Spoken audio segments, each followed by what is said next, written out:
Hello and welcome to episode 119 of In PS We Trust, a PlayStation podcast. My name's Davey and joined with me, as always, is the fine wine himself, Mr. Philip Port. How are we doing, guys? You all right? Really good. I'm glad you said something, because I thought you were just going to chuck a thumbs up, and I thought, well, it doesn't really work on an audio podcast, you know? But yeah, really well, thank you. And joining us, as always, the boy wonder himself, Spencer. How's it going, my dude? Don't be doing this now. No, yeah, it's good. What we're going to do is add the sound effects in post. So you get the little like from Death Stranding. Oh, that'll work. Yeah. That'll work. And we're what, like a minute in and there's already a Death Stranding reference. So that bodes well for the rest of the show. Well, listeners, ladies and gentlemen, boys and girls of all ages, who hopefully you're over 18, because otherwise the things we're going to talk about are going to be vastly not appropriate for you. So I hope if you are under 18, please seek a parent's permission, or alternatively, maybe just don't post it anywhere because it might do bad for us. You're in for a treat today. We got a great little episode. It's an all run of the show kind of episode, but we got some big arse news. Not only are we talking through the recent gameplay reveal kind of breakdown of Tokon Fighters, which is our topic of the show today, we have got some absolute juicers that have come up in quick news. We got loads of stuff. We're going to be talking through the Battlefield beta, talking through a shed load of amazing games. I think myself and Spence have played one of the best games of this generation this week. So very, very excited to talk about it. But before any of that, we're going to kick off the show like we always do with a hypothetical question. Now, this isn't hypothetical. Kind of is. I don't know how you describe it. To me, this is like one of those questions that will echo across time as one of those moments that humanity look back and they say, right, well, episode 119, they discussed this. And the question is as follows, guys. A woman can be too perfect to the point that they're not attractive. Right. Now, this comes from a post I saw on Facebook, actually, and it's a picture which we'll put up in the edit, hopefully, of just this absolutely beautiful, busty woman in a pool. And somebody tweeted on that saying, is it me or is this type of woman just too perfect to the point they're not even attractive?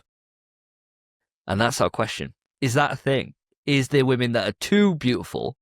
And if you're a woman, if you're 0.7% of the audience that listens as a woman, and you can relate this to a man, all right? You can think to yourself, is there a man that's too pretty, too handsome, too gorgeous, that you just immediately are not attracted to them? They're kind of too perfect.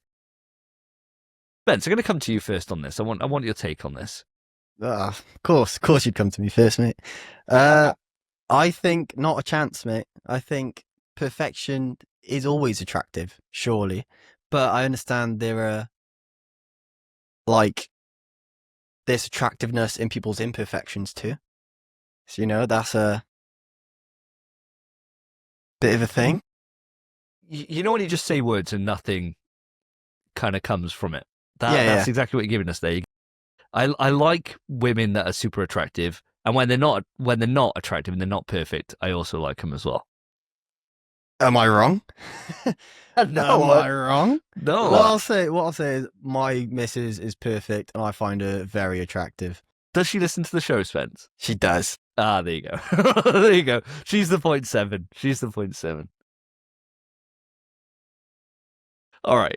I get what you mean. I get what you mean, though. I mean, I think I've said this. I said this those times. I don't know if I said this on the show or not, but I just like women, just in general, right? Like, I don't really have like a body type. I've got like features that I really prefer, like bigger boobs, definitely more my bag, right? Than like a great ass. Definitely more of a tit guy. But in terms of like the gambit of women, I think I'm just not fussy. I think I'm just like happy. I'm happy with whatever, with whoever. I could be like, yeah, I could probably chuck it in them and walk away relatively happy. Like, not proud, not like, I'd bring them home to meet the parents or anything, but I'd chuck it in them. I don't know. I'm pretty sure we've been on nights out and I've heard you go, she's mank. So I don't know. Wow. I guess everything's got a limit, right? Everyone's got a limit. Everyone's got a limit. There's points where they become subhuman, and I'm not about that. You know, where they're Bugs. where they're so mank, so fucking disastrous that I wouldn't even dare to put my dick anywhere near it. But for, I don't know, a gambit of probably a 4 up, I'd probably go for. I think I'm pretty flexible with that. But that changes as well, like a Newport 4. Oh yeah, Newport 4 is dog rough. You know what I mean?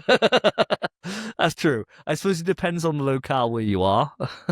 That definitely makes an impact, right? Like if you're in Miami, a Miami 4 is probably like a Newport 8. Yeah, you know? yeah.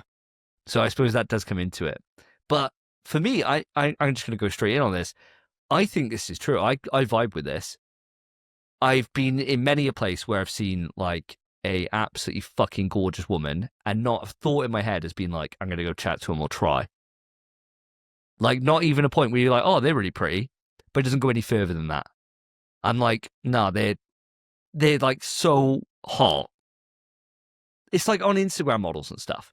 We look at them and you're thinking, yeah, it's super hot or whatever, but I would never in a million years even remotely try and crack on it. And I'm pretty confident, right? I'd have a go. I don't care if I get pushed back, but there's just not a semblance of it. Like the prettiest girl in my school, everyone was infatuated with her. And I was like, nah, just not about her.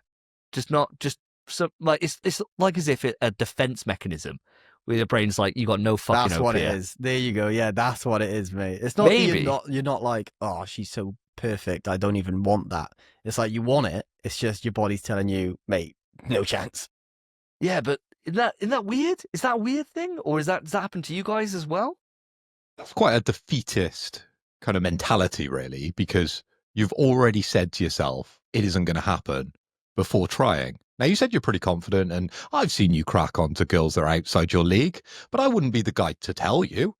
I quite like seeing you shoot your shot. And Of course. to be fair, you shoot enough shots, you might hit something. Exactly right. And you have in the past, and I've been quite impressed by that. But you shouldn't be looking at women thinking they're out of your league. No one is out of your league. You've seen those edge case scenarios on Twitter where you get like an absolute 10 out of 10 in everybody's book, and they're just a big fat munter who's been able to pull her.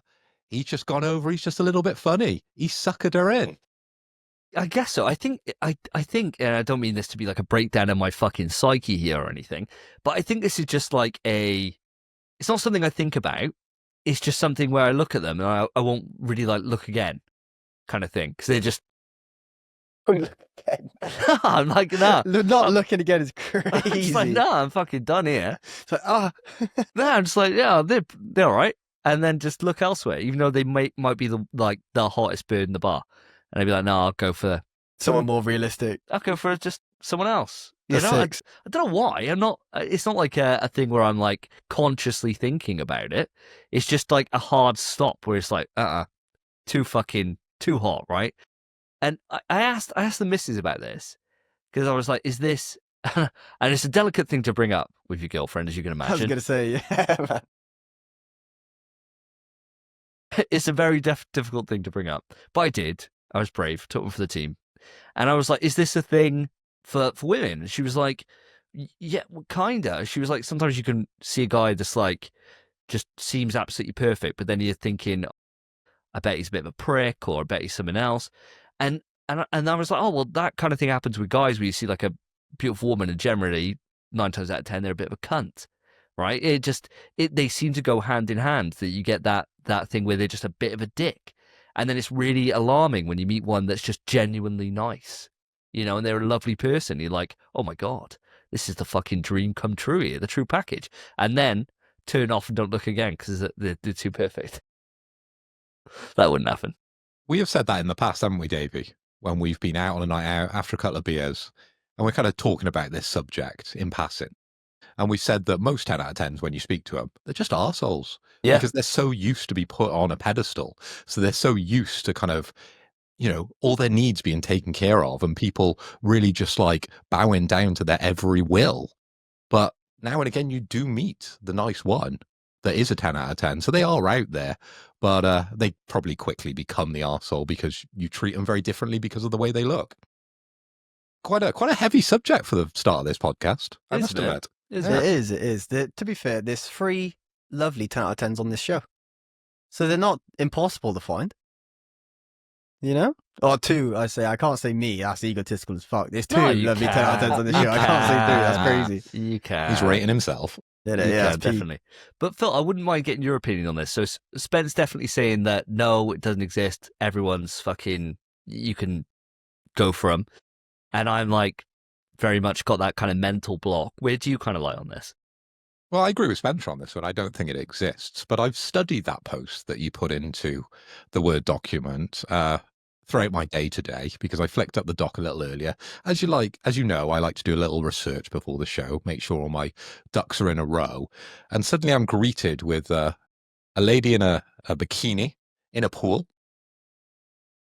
And I start to look over and over and over, and I start to notice the post. It's by someone called Zan with a mysterious, if you like, icon as their profile photo.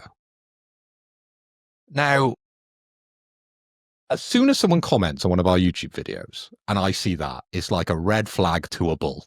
So I completely disregard everything they say because they haven't got any balls.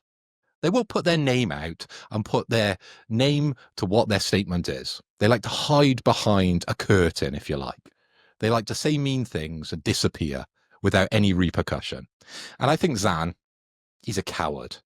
Even though he's coming out and saying she's too perfect, he's trying to put her down. I don't think she's too perfect. I think she's just right. Fair enough, mate. I mean, would I say no? Absolutely not. But would you ask? No. Never in a million years. That's the thing, mate. That's the thing. Never in a million years, mate. I'd fucking walk on by. And then if she was looking at me, I'd do that classic thing where you just like look over your own shoulder to be like, who's she looking at?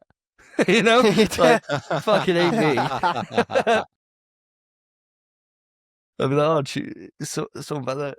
Yeah. Do you want me to call them over for you? It's Zan stood behind you and he's a big muscly guy, isn't he? You know. It'd be like that scene on Dumb and Dumber, mate, where do you remember Dumb and Dumber where like the volleyball team pull up when they're like hitchhiking down the road and they're like, we need two boys to be able to like butter us up before the show or whatever, and they're like, well, if you keep going that way, you might there's a town like a few miles down the road, and they're mega disappointed. That would be like what would happen to me, I reckon. But don't they run after the coach? And they're like, no, come back. It's the other way. It's the other way, guys. Other way. Great scenes. Absolutely perfect. Well, there you go. Well, just like this woman, is she too perfect for you, audience? Let us know. Write into the email, pswetrust@gmail.com. And let me know. Am I just weird here? Am I broken? Do I need to go to a shrink? I don't know. This is why I need your help. So write in, let us know. All the links to our socials are in the description of the podcast, and also you can just write into the email pswetrust@gmail.com. And with that, we shall move it on to what we've been playing this time on NPS We Trust. What have the boys been playing? So guys, it's been 2 weeks since the last podcast episode, and I'm desperate to know what you've been up to. Phil, I'm going to start with yourself. I want to hear the Death Stranding 2 update. Don't know how long these are going to go on for, but I'm enjoying them for the time that we do have them. Well, my prediction is they're going to at least drag out for a couple more episodes because I'm nowhere near the end of this game. I am 75 hours in. The story is getting very thick, if you like, without giving too much away. Major things are happening. And I believe I've just got to another point where I'm going to get a really major story beat. And I've just saved just before, because I wanted to come up and talk about my experience with you guys before progressing too much. Now, I've just encountered the Motherhood, okay? And this bunker had a code for the door. You had to enter a code to be able to get through. And this code was hidden within the corpus. It had me confused for a while because I walked up to do my delivery as you normally do. The door's open generally. You walk straight in and you do your delivery.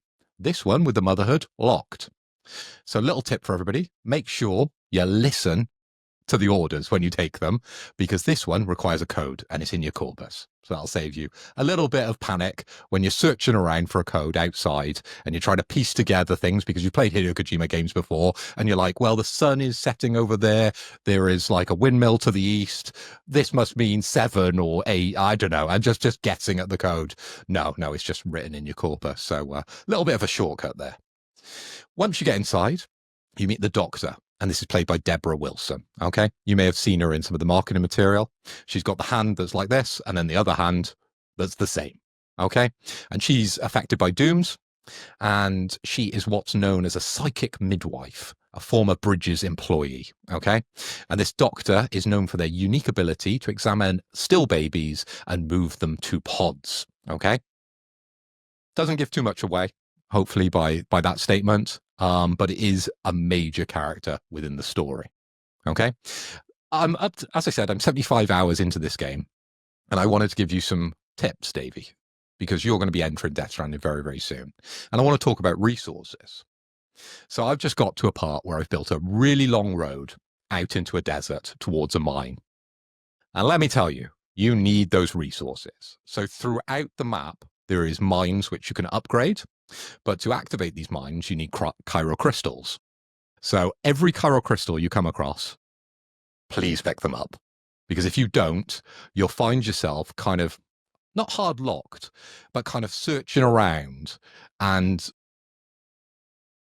artificially increasing the hours that you're playing on Death Stranding. Because I'm 75 hours in. I'm probably not 75 hours into the game, because a lot of it has been searching for Kyro crystals to be able to get resources to complete these roads. Okay, so a little tip, do not miss out the Kyro crystals when you see them. Okay, when you're on the little motorbike at the start, you can pick them up. You can lean out of the motorbike and pick them up and put them in your backpack, no problem at all. But when you're in the later vehicle that you get, the pickup truck, you have to get out of your vehicle. So make sure you do. Okay. And then when you kill BTs, again, make sure to pick up those Kyro crystals. Okay. Also, with the 5 stars, that's really come into its own, because I can go back now to previous preppers and pick up the resources from those preppers, as well as go into the mines. So it hasn't been as painful as it could do if I had skipped out a lot of those original preppers and upgraded them to 5 stars. So you either go down 2 routes. You either upgrade your preppers really early, or you make sure to pick up every Kyro crystal you come across, or kind of a mixture of 2, and that'll save you a lot of time when it comes to Death Stranding. Well, that's a really good tip to know. And it's, for me, I got into the habit, and I think this was driven into me in Director's Cut, because it wasn't in the original. So in Director's Cut, and it's the same for this, because I noted it straight away when it gave me the intro. It was saying that the more Kyro crystals you have, the less your baggage weighs. So it like each like 100 Kyro crystals takes off like a kilo or something like that. So I was like, great, okay, well, I'm just going to have to make sure I'll do what I did on Director's Cut when I realized that was the thing, where every single prepper I go to, I drain their entire Kyro crystal bank just from the rip. So I'm not going to make anything there generally. And if I do, I can just use the Kyro crystals that I got on my body anyway. So there's no difference. So I'll do that. I'll just drain everyone. Every time I get there, they'll be like, oh no, Sam's back. They're just draining all this stuff, dude. To take all my stuff. Yeah, to take all this shit and as you said, I'll just pick them all up and just keep them, because you got a benefit in actually having them. It's not like having, if I'm just chucking around a load of ceramics with me all the time, that'd be fucking pointless. But if I've got, Kyro crystals, at least then it means that when I've got them, my luggage, I can carry more on my back. So it's kind of a win-win, kind of all round, I suppose, in that way. Really good tip, though. Thank you. There's also an upgrade for your backpack, so you can sort of carry more weight as well, which you get as a reward. I don't remember exactly which prepper that's from, but you get certain attachments for your backpack to sort of upgrade yourself, and one of them is so you can carry more weight as well. Yeah, you shouldn't find yourself too oftenly overburdened when you're sort of walking around. But as I mentioned previously, when I was giving you a little bit of insight into Death Stranding 2, you're not walking a lot. Not up to this point. Most of the time you're in a wagon. Cool. All right. Oh, that's awesome, man. And I'm looking forward to getting back into it and starting it. I now finally, I'm getting the urge to play it. I think I needed a couple of weeks off after finishing DS1. I needed that little bit of time, finish Doom and all that stuff. And so now I'm kind of ready to go back in. So I think next episode I actually will be able to give you an update with where I am. And you can look back fondly of where you We'll are. see. Yeah, We'll yeah, see. we'll see. Yeah, we'll see. But no, I'm really excited for you, man. I'm glad that you're still enjoying it. And 75 hours in is a good crack. Fair play. And I've come across my first complaint. Oh, Dun dun dun! Shock horror, everybody. My first complaint about Death Stranding 2. Strap yourself in. So my first complaint, it's about Dolman, guys. The guy is a mute. You know, in all the marketing material, you're expecting him to be this little witty guy that you sort of carry around. There's not much interaction with him, I will admit. I feel like he is grossly underused during your travel time. Okay, in the 75 hours that I've played, in the cutscenes, he's very vocal, talks all the time. He's always interacting with different people. But when you're out and about doing your missions, you get the odd woohoo when you get a sticky gun, picking up some lost cargo. But other than that, there's just nothing. He's just on your hip, and he's a bit of a mute. It's just a bit boring. I feel like he's underused, guys. I felt he was going to be a lot more like Mimir in God of War, where he would sort of chip in story as you're going from A to B and maybe just give you some flavor, some color to what you're doing. But no, he's just a bit boring, guys, unfortunately. Oh, that does suck. That is a shame, because I thought the same as you. I assumed he'd be like a Mimir.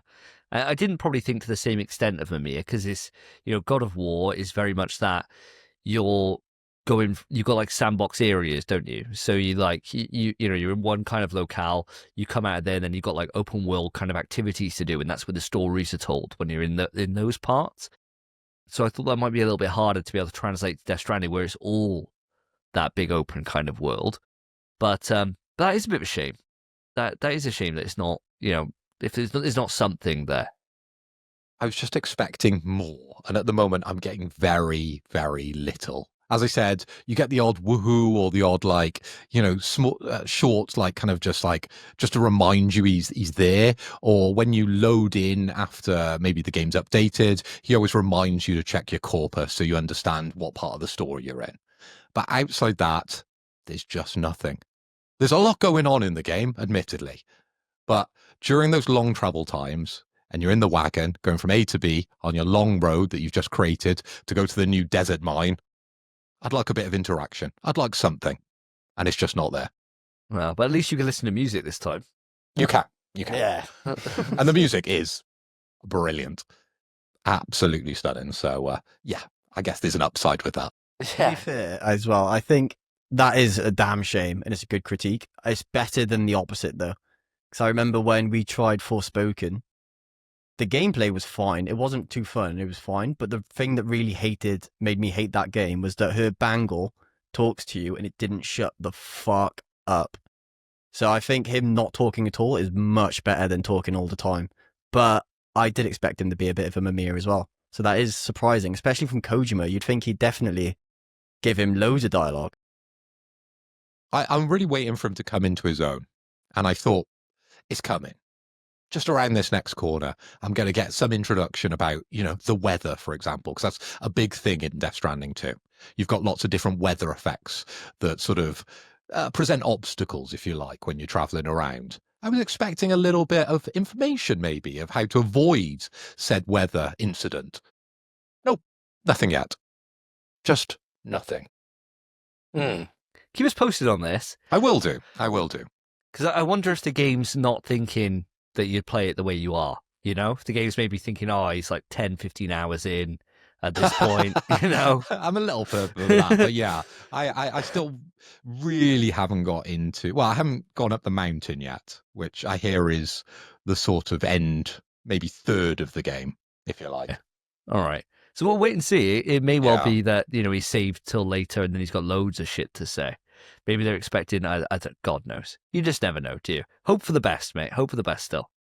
Hopefully it doesn't come in like a later update or something. Yeah. They just add in loads of dialogue for Dolman.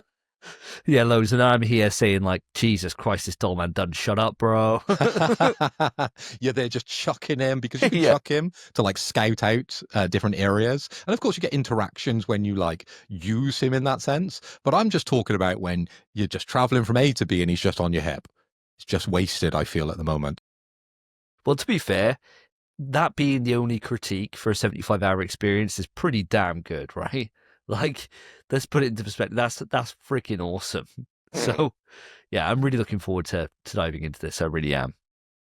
But Spence, you and me have played a little dutty of a game. The one I mentioned earlier that potentially could be the best game of the generation, and that is Time Flies. So, if audience, you're thinking to yourself, that sounds familiar. This is a game that we spoke about on the show a couple of episodes ago. The basic premise is you're a fly. Depending on where you live, you get a set amount of time to be able to then complete the fly's bucket list. And they can be things like play an instrument, learn archery, find God, like all different things you've got to do. And they're self-contained little levels that you then have to be able to do that bucket list for that particular level in the time that you're given. Spence, give me your thoughts on Time Flies. Well, you said potential game of the gen, mate. I think certain game of the gen. This game slaps. I played it for all of probably 20 minutes, because that's probably how long it took for me to beat it, because it didn't take very long. And it's just fun. It's just a cute little charming game, to be fair, and a bit emotional at the end, I think, on the very, very end. Obviously, no spoilies, but it's actually quite a beautiful game. But the whole, like you mentioned, the whole gameplay element of you have this set amount of time, you are able to change the country, so you can change to benefit yourself or worsen yourself if you like. And there are clocks in the environment you can dial back, and if you dial back the clocks, it adds seconds to your life as well. But you can't do that forever. It's only a set amount you can add, depending on the clock. I like it a lot. I think the gameplay is really cool. Going around doing all these little things, you have to kind of, it doesn't tell you exactly what to do, you have to interpret it. And I like that a lot. You have to figure it out. It did take a few tries on level 1 to figure out where everything was, but then the other levels, you can kind of understand how the game functions then. But I'd say it took me about 20 minutes to beat, and I very much enjoyed it, mate. How long did it take you? Probably took me, well, I 100%ed it, and audience probably expecting the platinum jingle to go off, but you're not going to hear it. We'll come on to that in a minute. 100%ed it, and I think it took me an hour to do everything. So that's finding all the puzzle pieces as well. Like do everything I could possibly do. It took me probably an hour. But some of them I thought were really like just ingenious, you know? Certain things like getting the trophies on there was really fun. Like there's one about getting squished by a ball. Some of those were like challenges in themselves. I was thinking, how do I get squished by this? And I had to kind of go around and find where I could get that done. And that was really fun. And like rolling the golf balls, you know, the organ where you got to then like hit a golf ball in. I was like, I'm going to put 2 on. And then I put 2 on. And so it made a note. And I was like, I wonder if I could make a little song in my like 70 seconds and hit a trophy that way for doing a harmony. And I was like, oh, there you go. That's cool. So it was really fun. Like the hour flew by. My critique with it, I got one critique with it, and I think it's just too short. I was surprised it was just 5 levels or whatever. Yeah, 4 levels? 4 levels, yeah. And I was like, it felt way too short. Like 4 levels, 80 seconds a level. Yeah, I feel like you could have easily stretched that over like 15, maybe 20 might be a bit of a push, but I think 15 levels, and I think like, okay, that would have felt really, really good.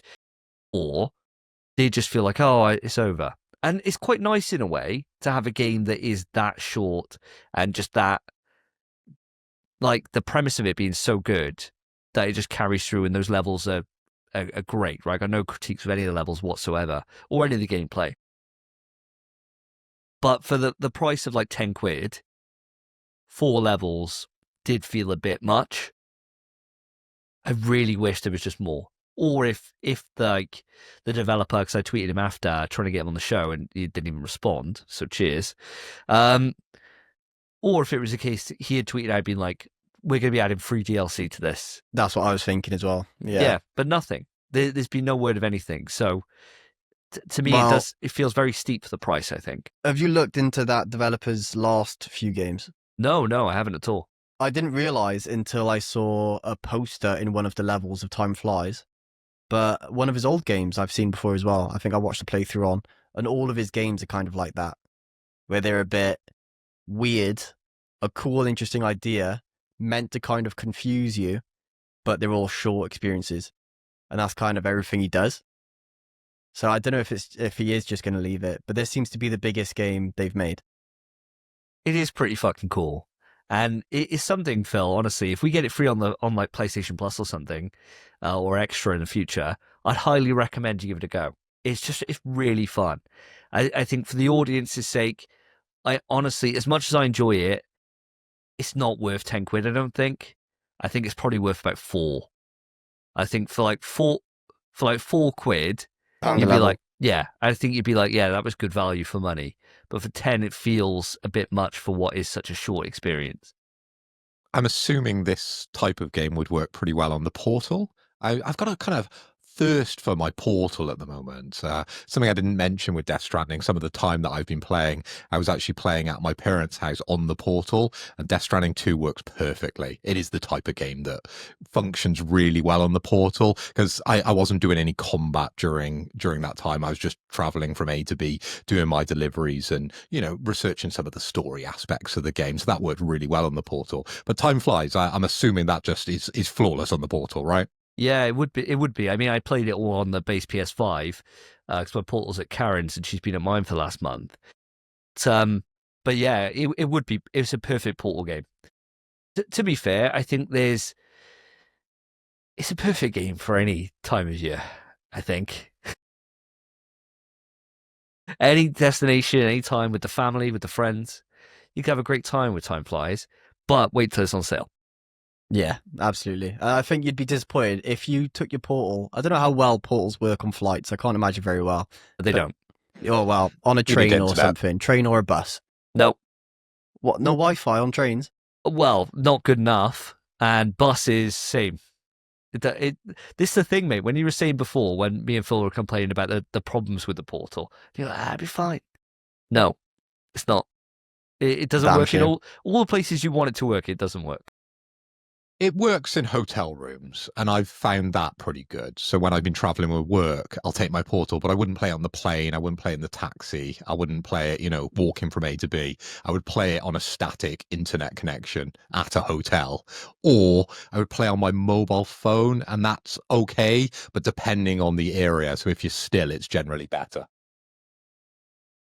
Yeah. All I was going to say was that if you're traveling somewhere, you'd probably be disappointed to play this game and find out how short it is. And it lasts you a fraction of your journey. You'd be like, fuck. Yeah. But if it wouldn't work up there anyway, never mind. Yeah, it wouldn't work. But I got one proper complaint with this, one real complaint. And that is, there is no platinum trophy for this game. So why did you play it? I played it because it was fun. That doesn't sound like you. I mean, I 100%ed it, so I did everything I could in it. But I booted it, and I was like, what the hell? Like, what the hell? You don't see that very often these days, that there's just no play whatsoever. And here we are, a game that is short, that would sell fucking loads if it had an easy platinum tied to it, or just a platinum tied to it. And they didn't decide to do one. I don't understand. I mean, did that shock you, Spence, when we got into it and realised there was no fucking platty? Well, I mean, it shocked me and it pissed me off because I was like, this is perfect. But like we said about them adding, say, DLC, are they able to add a platinum? I'm not sure. I don't think so. Has that ever happened in the history of PlayStation? On re-releases and stuff, yeah. So yeah, like it's a different version though, isn't it? Yeah, but on the same version, I don't know if I've ever seen them patch a platty in. They did it for some of the classics, if you remember, when they put classics on the premium from the PlayStation Premium, and then they added retroactively platinums to some of those.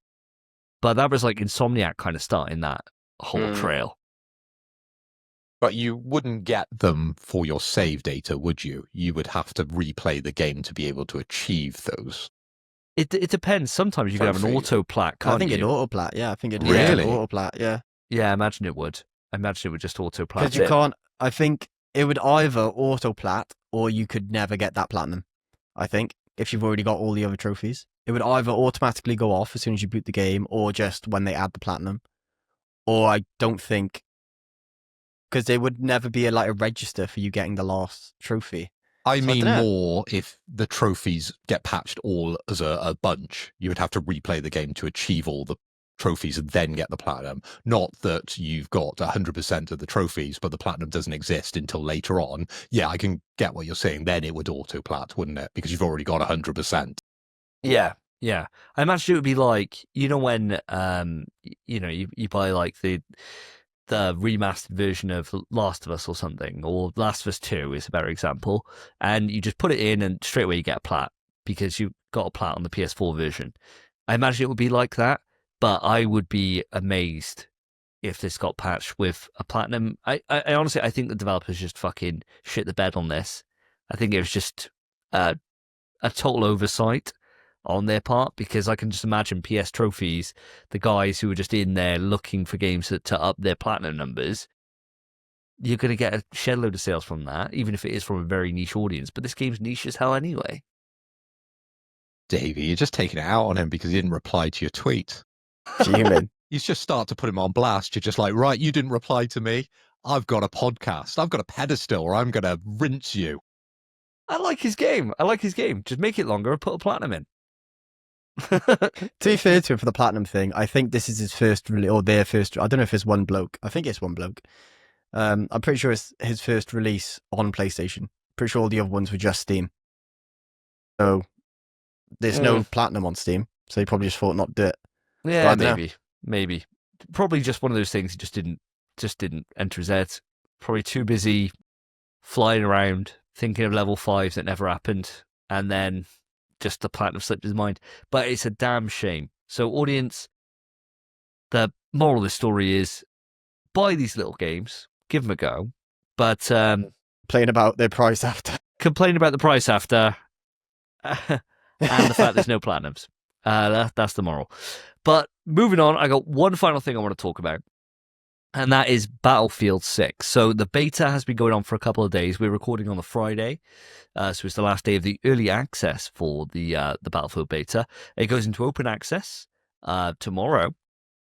I have had 2 days to be able to blast this, because on the Thursday while I was working, I could put on Twitch in the background, and if you watch 30 minutes of Twitch content for Battlefield, you got a drop to be able to get into the Battlefield beta. So I did that, and every spare fucking moment I've had, I've put into the Battlefield 6 beta. Guys, the marketing material was not wrong. It cooks, man. It absolutely cooks.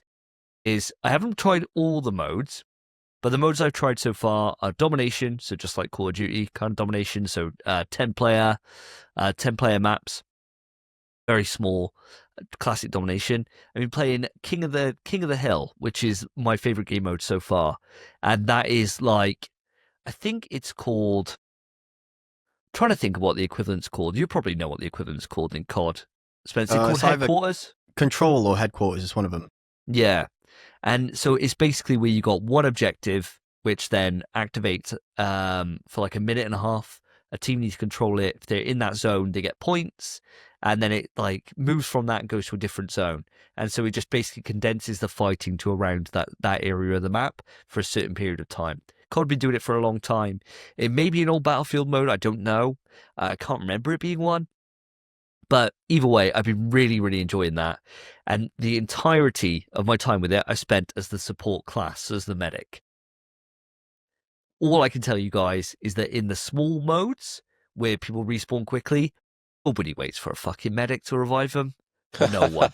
So I get there, and they immediately respawn as soon as I get right next to it, and I'm like, fuck's sake, I could have got 300 points. Whereas when I took it to Conquest, which is classic Battlefield style, where it's like 60-player, load of vehicles, loads of tanks, it's all taking over different objectives around the map. There, everyone's grateful for a medic, because it takes ages to respawn, so they're happy to get revived, and everyone just kind of waits for the medic to kind of come lumbering round, revive them, and they're like, cheers mate, cheers. Like, yeah, no worries mate. And I'm just get mullered then, because the guy's just because I forgot to drag him out of fire basically, so he just gets up and gets wrecked again, poor bastard. But it is the marketing material is not lied. I've had moments where I've been on top of a building with an LMG, set up a cover and mowing and spraying people and like blocking off an area, and then they just decide to destroy the building I was on, and the entire building just collapses around me, and I'm in that, like, lying on the ground covered in rubble. I've had moments like that. I've had moments where I've been in a tank and I've just mowed in and made a massive difference to a fight because there's just been all infantry everywhere. Tank rolls up and starts wrecking people. That's fun as hell. I've been on the other side where we've been destroying things, and then all of a sudden you hear a teammate over the mic shout, "Tank! It got a tank!" And I'm like, "Oh, smoke, get out of there, get out!" And the whole thing's just like exploding and shit around you. I haven't got in a plane yet. Really looking forward to that. I don't know if that's in the beta or not. I haven't seen them yet. But I'm really looking forward to giving that a go. The weapons feel punchy. The TTK is quite high, especially at range, very, very high. But the class system really separates out and makes sure that no matter what you're playing, if from an engineer to an assault to recon, then they all feel very separated in a good way. So that, you know, if you're at range and someone's got a sniper glint, you ain't winning that. Or very rarely you're going to win that fight. I still try and take it and get my head blown off every goddamn time. And I think that's what it needed, right? It needed that like class speciality, and they've absolutely nailed it. It feels like classic Battlefield. It's back, baby. It's absolutely back. Guys, are you going to be joining me on this when this goes into full open beta over this weekend? Well, we're at Comic-Con tomorrow, aren't we, Davey? We are indeed. So we're going up to, the Welsh Comic-Con, isn't it, up at the Celtic Manor. So we're going to be spending our day tomorrow there. But once we finish, I've got some time before I head to London on Sunday to watch the Community Shield match between Liverpool and Crystal Palace. So for that period of time, that short window, I'm going to be there on Battlefield. I'm going to be one of those 100 million players that EA wants. I've covered that. And yeah, I'll be flying the flag for MPS We Trust. Or what's our tag these days? We're not Rape Train Elite anymore, are we? No. That's crazy. I do love the old RTE tag, but no, I think we go PSWT most of the time. Okay. PSWT. I'll be joining up. Hell yeah. What about yourself, Spence? Well, I'm happy to say I've just got my code, so I'm going to be on straight after this show, boys. Oh, hell yeah, man. Hell yeah. I'm so keen. I'm very, very keen to play this game. I've been looking for a shoe like this for ages, and obviously Apex took the mantle. But Battlefield 6 looks really good. It's great. I mean, the biggest encouragement I can give you guys is that don't play it like COD. It's not COD. It really won't work out well for you if you're playing it like COD. You've got to use cover. You've got to rely on the people that are around you, especially if we take it into proper classic Battlefield. After you find your feet, Spence, we'll take it into Conquest, take it into the bigger ones. That's what Battlefield is. And we'll still have those like small scale battles while we're holding an objective down. But it's just all about working together. So when that tank comes through, we got our engineers to take it out. We got like our recon guys to spot the enemies before they get to us. It all just kind of works. And you're an old school Battlefield fan in terms of like Battlefield 3 now. Crazy to think that's old school, but it is. PS3 generation. I think it will bring you back to that. It feels just like it. It feels fucking incredible. That's what I want. I really hope so. I really, really hope so. I've been out of Battlefield since, so I sincerely hope so. And I think it might. I hope that you've had an opportunity to play it. By the time you hear this episode, the first weekend of the open beta has concluded, and you'll be kind of easing yourself up for the second weekend, which is the following weekend. If any of you are on and you want a game, holla, let me know. I'll be probably on it. I'm absolutely sweating it at the moment. I am addicted to it. It's so good. As much as it is eating to our time of getting our diamond rank on Apex at the moment, Spence. What's the best way for our listeners to get in touch with Davey? Is it via Discord? That's probably the easiest way. I'd say so, yeah. Probably the best way. Go in there, just put an @ on me so I make sure I see it, because I'm not the best on Discord. too old really for Discord, but I'm learning there. I'm like an old man, slowly getting used to. Like, well, the first time I gave my dad a mobile phone, I thought, I won't use this. What do I need this for? And then next thing you know, it becomes a part of his everyday life. Discord's like that with me. I'm at that point where I'm not fully there, but I can be convinced, audience, and you are the ones to convince me. So go in, chuck it out my way, and let's squad up. Let's get in the battlefield together. And with that, listeners, let's move it on to the quick news. Quick news. Quick news, listeners and viewers. Welcome to arguably the best part of the show, where we have gone out, spent our time picking the latest and greatest news articles from the PlayStation Nation to present to you today. We've picked 2 items each, but there might be an extra one thrown in for a 2-for-1 on some of the news items because we're that's nice to you guys, just to fill out your world full of news. But to spice things up, we're also going to be playing a truth and a lie. And by the end of it, we'll work out some way of quantifying those scores to get a shot in the dock for the big quiz, which should be the next episode, but probably won't be. It'll probably be the one afterwards, okay? So keep that in mind, viewers, if you are looking forward to the big quiz. Now, Spence, I'm going to come over to you first, as we like to do on our show, and ask you for your truth or a lie, and then for you to present your news for discussion. Sure. So for my statement, let's say, when I was a kid, I had to wear glasses for a short period of time. Quick news. So, again, as always, lads and listeners, I am reporting the monthly games, this time the PS Plus games for August, and they are as follows. We have Lies of P, PS5, PS4. We have DayZ for the PS4. We have My Hero, One's Justice 2, also for the PS4. So only one PS5 offering this time, but quite a decent list of games, I think, but I'd love to know what you guys think. Phil, how do you feel about these free games this month? Sure, Spence, I'm glad you asked. Well, I had a look at the list, and Lies of P scored a massive 80% on the Metacritic scoring. It was a 2023 action role-playing game, a Souls-like, if you like. And I've actually got this game, I actually own it. Never put it into my PlayStation, a lot like a lot of the games that sit behind me. I got bought it by my mother-in-law as a bit of a gift. I want to say gift, because it's the type of game which I probably will struggle with, but I'm sure I will enjoy because there is rave reviews of Lies of P. But I probably won't be playing it on the PlayStation Plus because, I hate to say this, guys, I'm still not subscribed, but I will be subscribing tomorrow to be able to play Battlefield Online with you guys. Hell yeah. Coming down the list, we've got DayZ, or DayZ.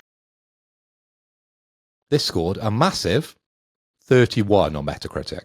Oh shit, really? That bad? Now, this game, it's a multiplayer online survival video game. Think of Rust for PlayStation. Okay, I think it came out on PC as well, but it was fraught with technical issues, missing content, bugs, particularly during the early access phase of the game. And after the official release of 1.0, they had terrible problems. But I'm hearing on Reddit that this game is in a much better state because we are picking it up some years after its release.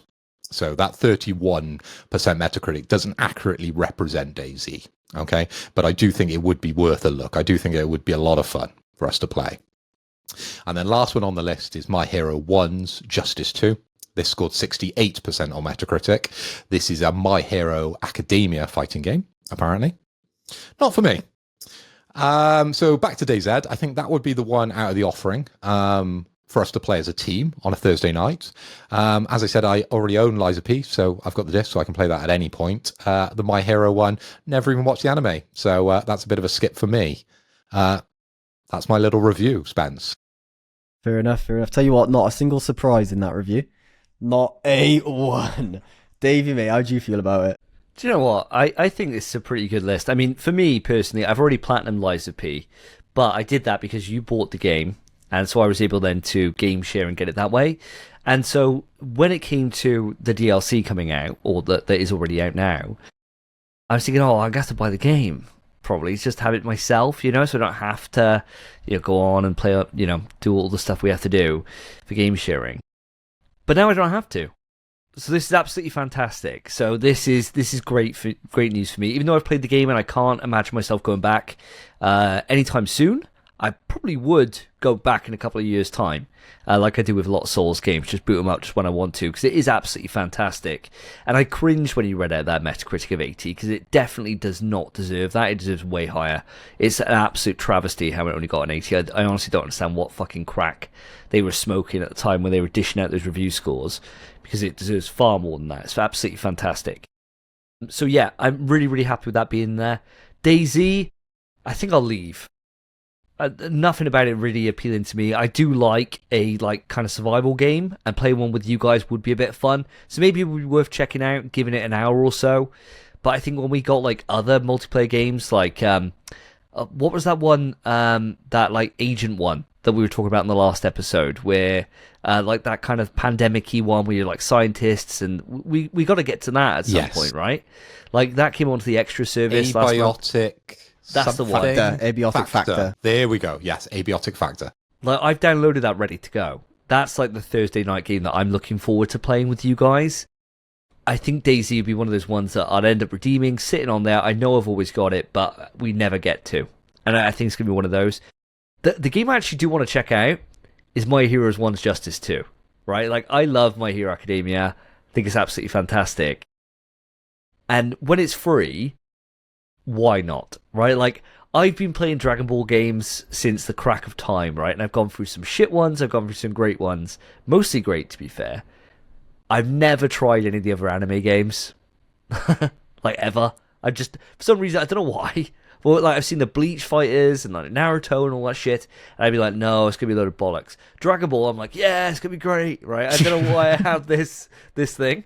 So I'm up for giving this a go. And I reckon, a couple of goes on it, see what it's all about, and it could be a bit of fun. Could be like playing the Dragon Ball games are, but with My Hero Academia spin on it. I like the franchise, I like the IP, so why not? Fair enough, mate. And I'll tell you right now, it 100% is just a reskin of those Dragon Ball games. Same as the Naruto and the Bleach ones are just a reskin of like Dragon Ball Budokai. Or, yeah, to be fair, class. But for me, what I'll say, I'm annoyed by Liza P because I bought it, but that's the way it goes. It's my fault because I bought it quite a while ago and I'm still yet to play it, which is completely on me. Yeah, it's a shame. But it's nice that it's on the service, and I didn't spend that much buying it anyway, so it's not that detrimental. DayZ, I'm kind of in the same group as you, Davey. I played DayZ back a lot when it was originally a mod for Arma 2 on the PC. And then afterwards it became its own game. I played it a lot back then, and when I switched to the main game, DayZ, I thought, fuck me, this is shit. And that's because back then, it was a 30-odd Metacritic, and it was a bad game. It might be good now. I don't care enough to find out, I don't think. I think I'm same vein as you. I'd much rather play that Abiotic Factor. My Hero 1's Justice 2, mate. I'd never spend a fucking penny on it, but if it's free, I'm there. I'll play the fuck out of that. That'll be a load of fun online. Or just local, have a few beers, smash each other's face in with our quirks. Class. That's what I'm thinking. I'm thinking it's one of those things like next time you're over, we'll just put it up and just have a go on it, right? Yeah. It wasn't as much fun with like when we were playing Sparking Zero, when I knew everything and you guys didn't, right? Like that's not what that's all about. You were loving it. I was loving watching you guys play. I didn't like beating you guys round. It was boring. But watching you guys play was fun. Smile off your face, mate. It's just like, losers. How do I beam? You can't, you're Hercule. Just lose.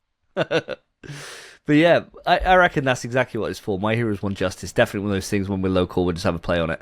And who knows? It could be a nice little bit of fun. And you can't argue with free, can you? You definitely can't. I think, to be fair, it's a strong month, mostly because Liza P. The other two are just a bit of fun, and it's nice to have them for free. The other two are games you'd never buy. So it's nice you got them for free, I suppose. But would you play them? It is what it is. Yeah. Bit of duff, but Liza P's really good.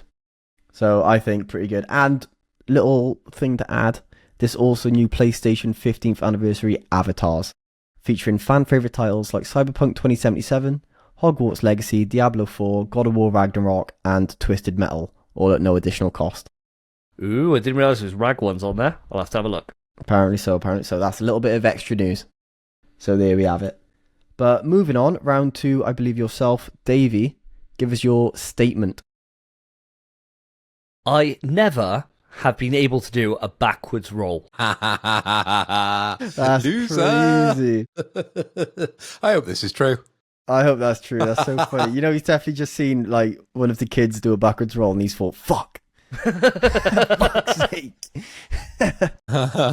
He's not wrong. He's not wrong. Quick news.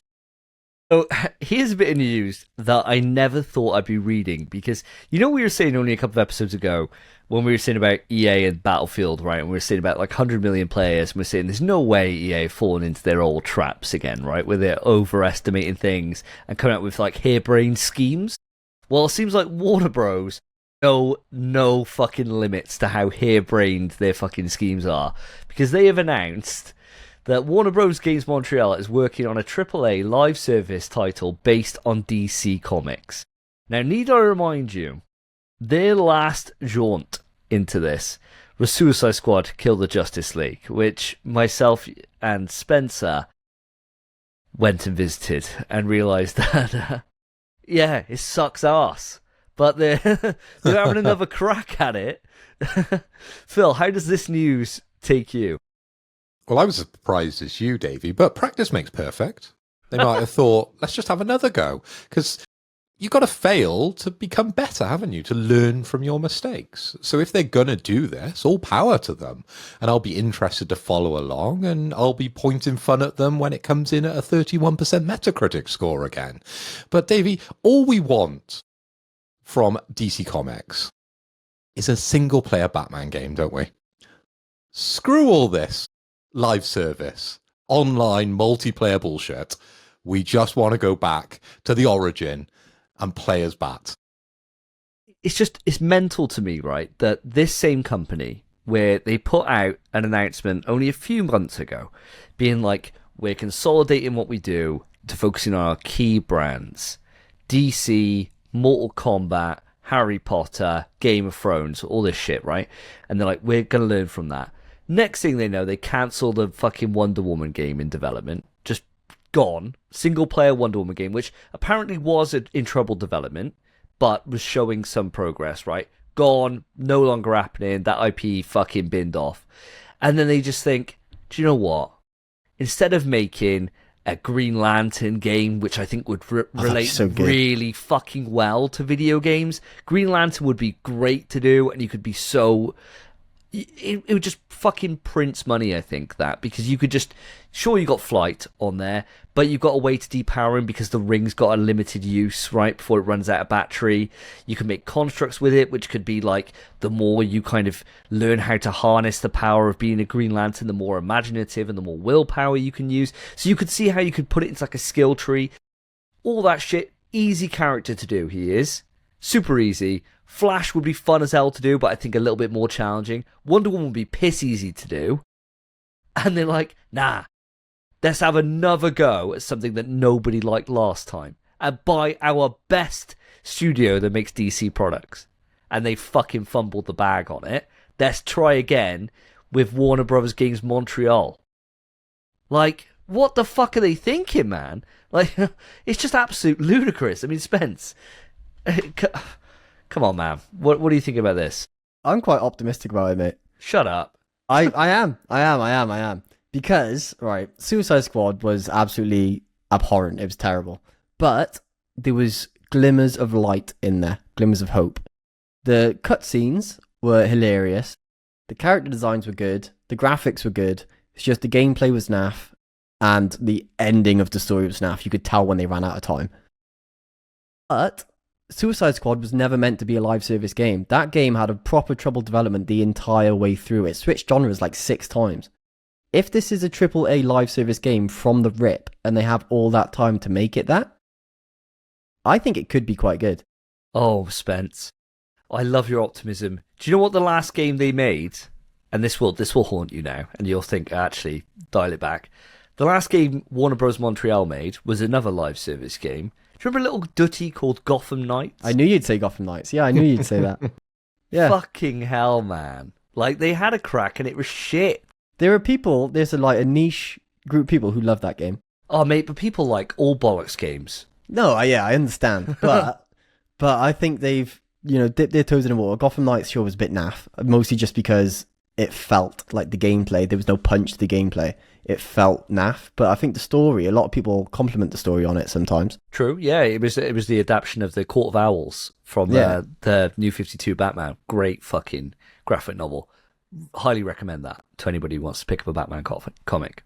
Great. Fast little segue. But I think with that under their belt, sure, it's not a great thing to have on the resume. No. And Suicide Squad, probably a worse thing to have on the resume. I think it's possible, man. Because with the graphics, the gameplay was naff, but because they had no time to make the gameplay what it was, I think every mission was the same. And that's because they were rushed. If they're not rushed and they let them cook, it might be at least a 70, I think. I think that's not a stretch.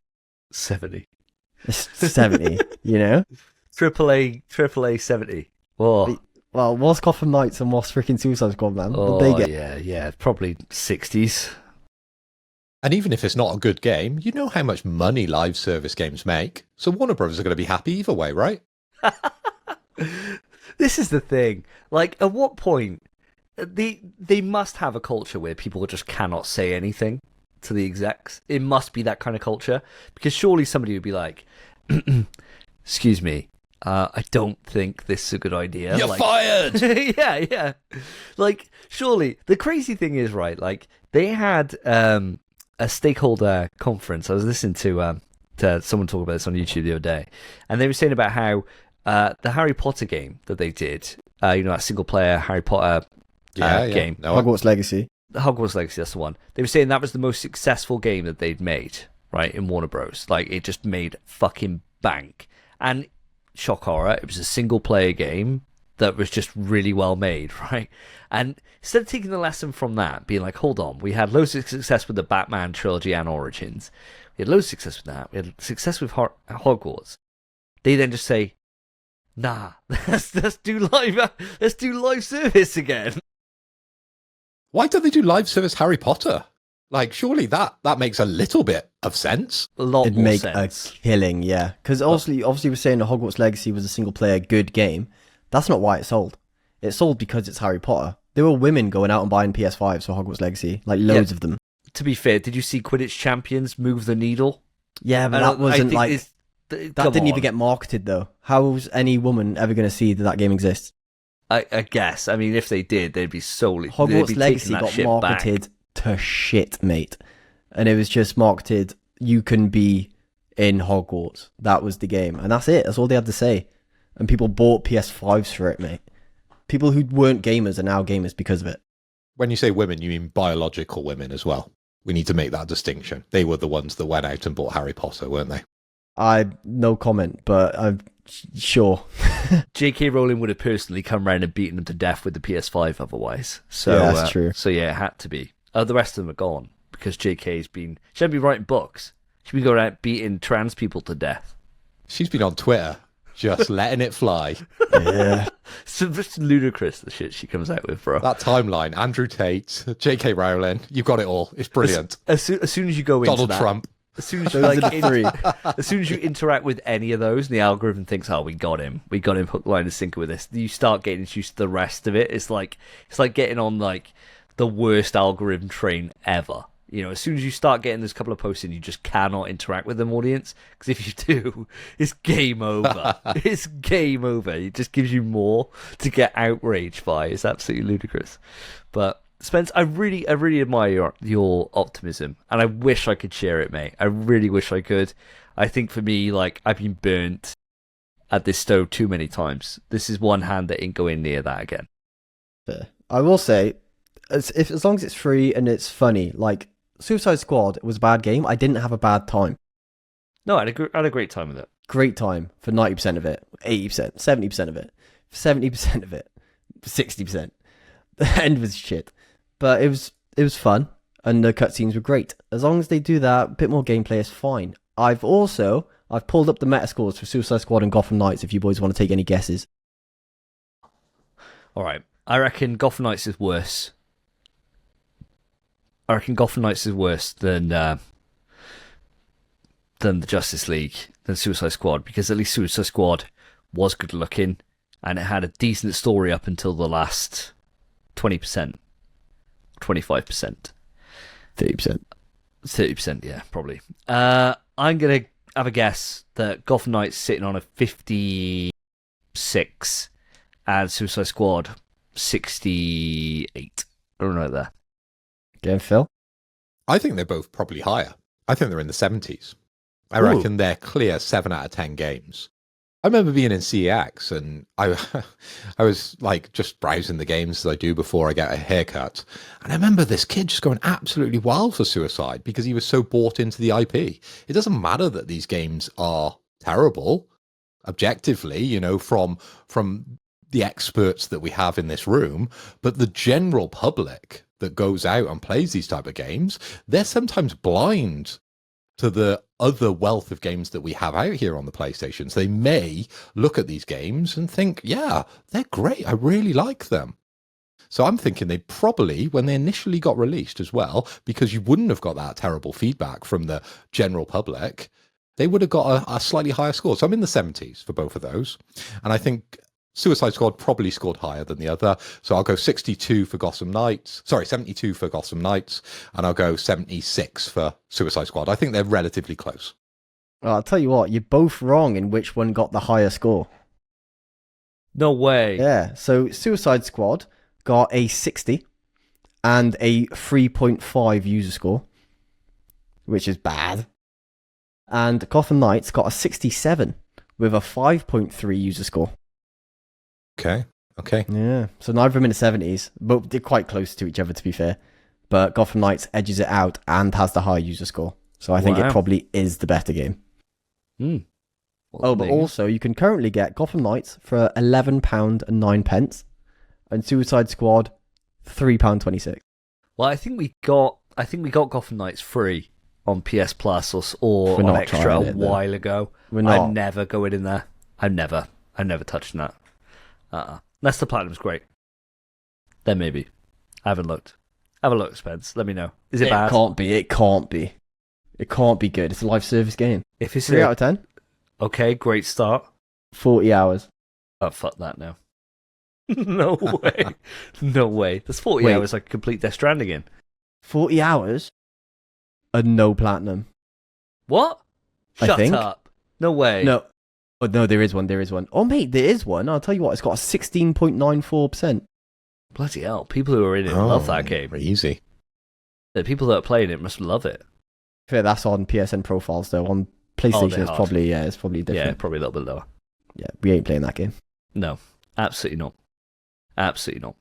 Phil, let's move it over to yourself for your truth or lie. Okie doke. So here's my statement. I owned the original Nintendo Entertainment System at time of release. And when I say I owned it, it was me or Mike, sort of the family owned the Nintendo Entertainment System at the time of release. Because as I've sort of alluded to in the past, my brother and me, we both got consoles at time of release and we both sort of shared them. So we kind of classed them as ours, if you like. All right. So that's the statement. I got the Nintendo Entertainment System at time of release. Quick news, guys. So this one relates to Sony filing a lawsuit against Tencent for allegedly ripping off the Horizon video games. Now, we haven't heard anything from Horizon in a fair while. Last time we were talking about them was probably round about the Lego iteration of Horizon. We still haven't got Horizon 3, but Tencent seemed to think that they could license the IP from Sony, which Sony actually declined, and create their own version of Horizon, and they still did.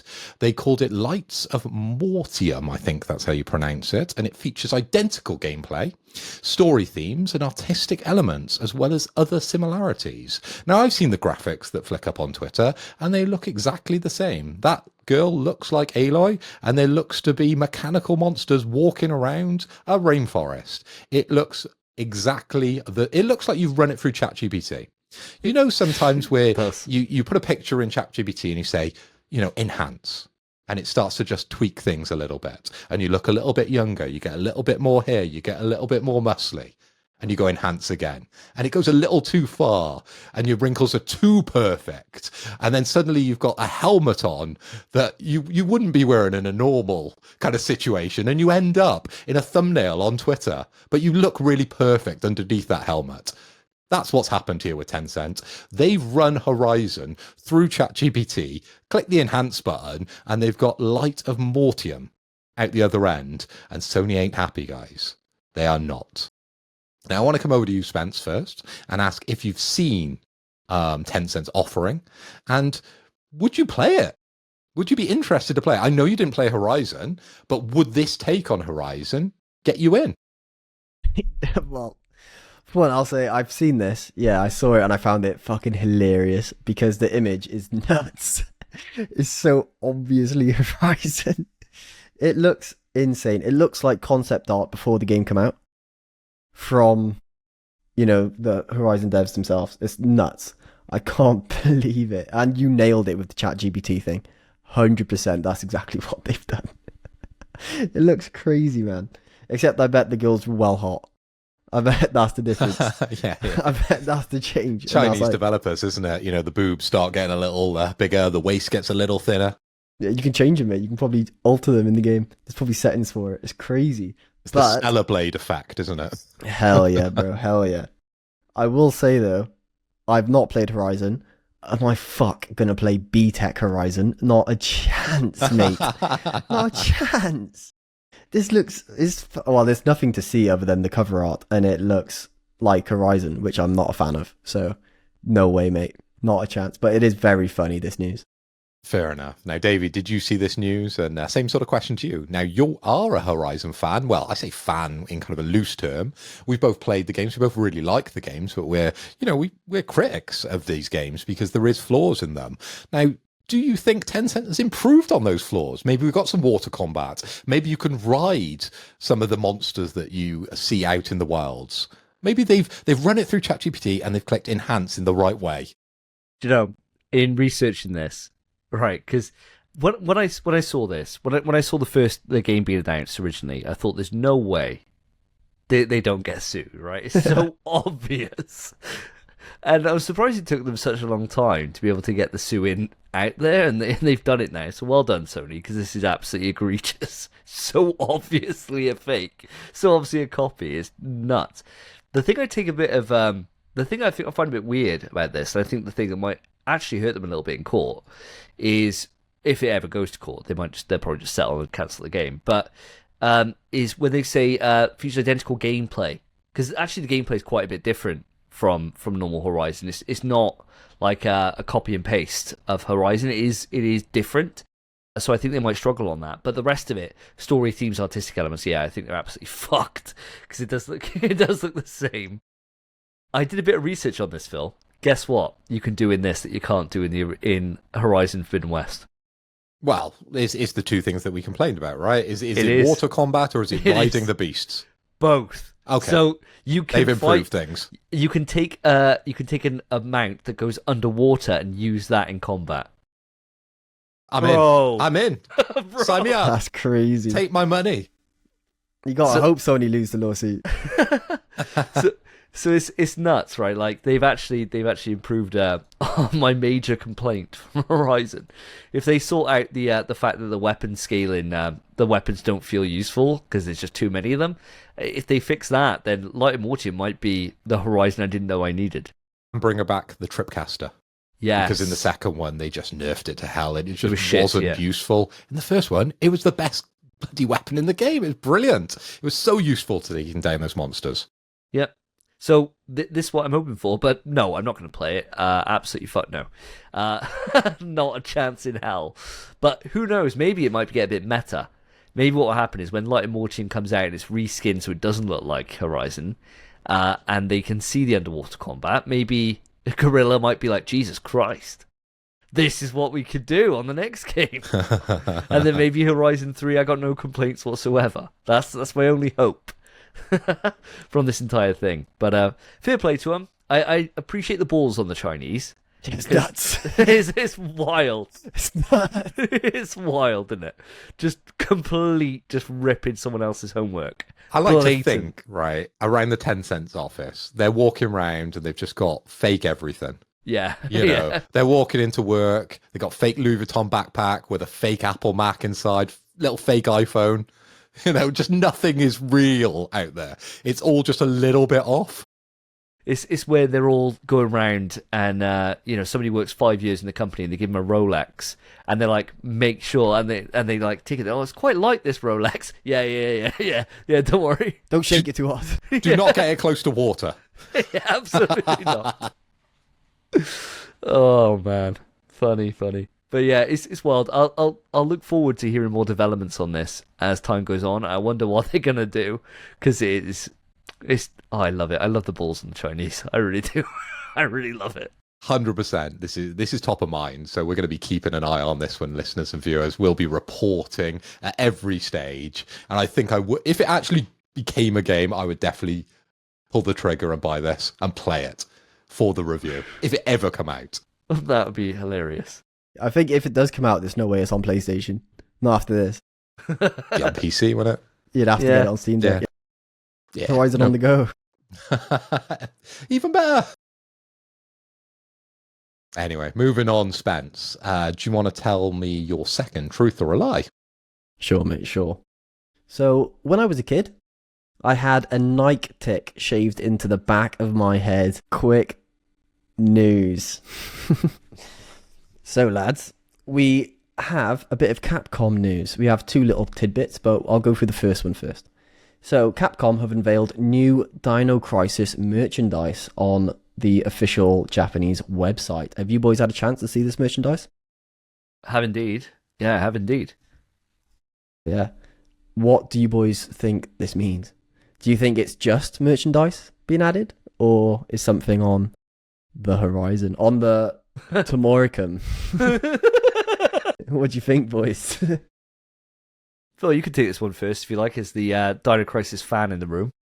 Well, you'd expect me to be popping off about this, but I'm pretty relaxed, pretty horizontal about this news because I've been to Osaka and I've been to the Capcom shop, and Capcom make great games, but they also merchandise the fuck out of their IP. There is so much merchandise out there for Capcom, and it's all brilliant. I actually bought some Street Fighter merchandise when I was out there. I bought some Game That Cannot Be Mentioned. See what I did there? Merchandise when I was out there. There was loads of Monster Hunter stuff. There was even Dino Crisis stuff there at the time, okay? So it's no surprise. They're just reworking more and more merchandise, like Mega Man out the wazoo when I was out there. Oh my, it's just too much merchandise. But if you like the IP, Capcom will sell it to you. So I'm not surprised at all. Does the merchandise look good? Yeah. Will I buy it? Probably.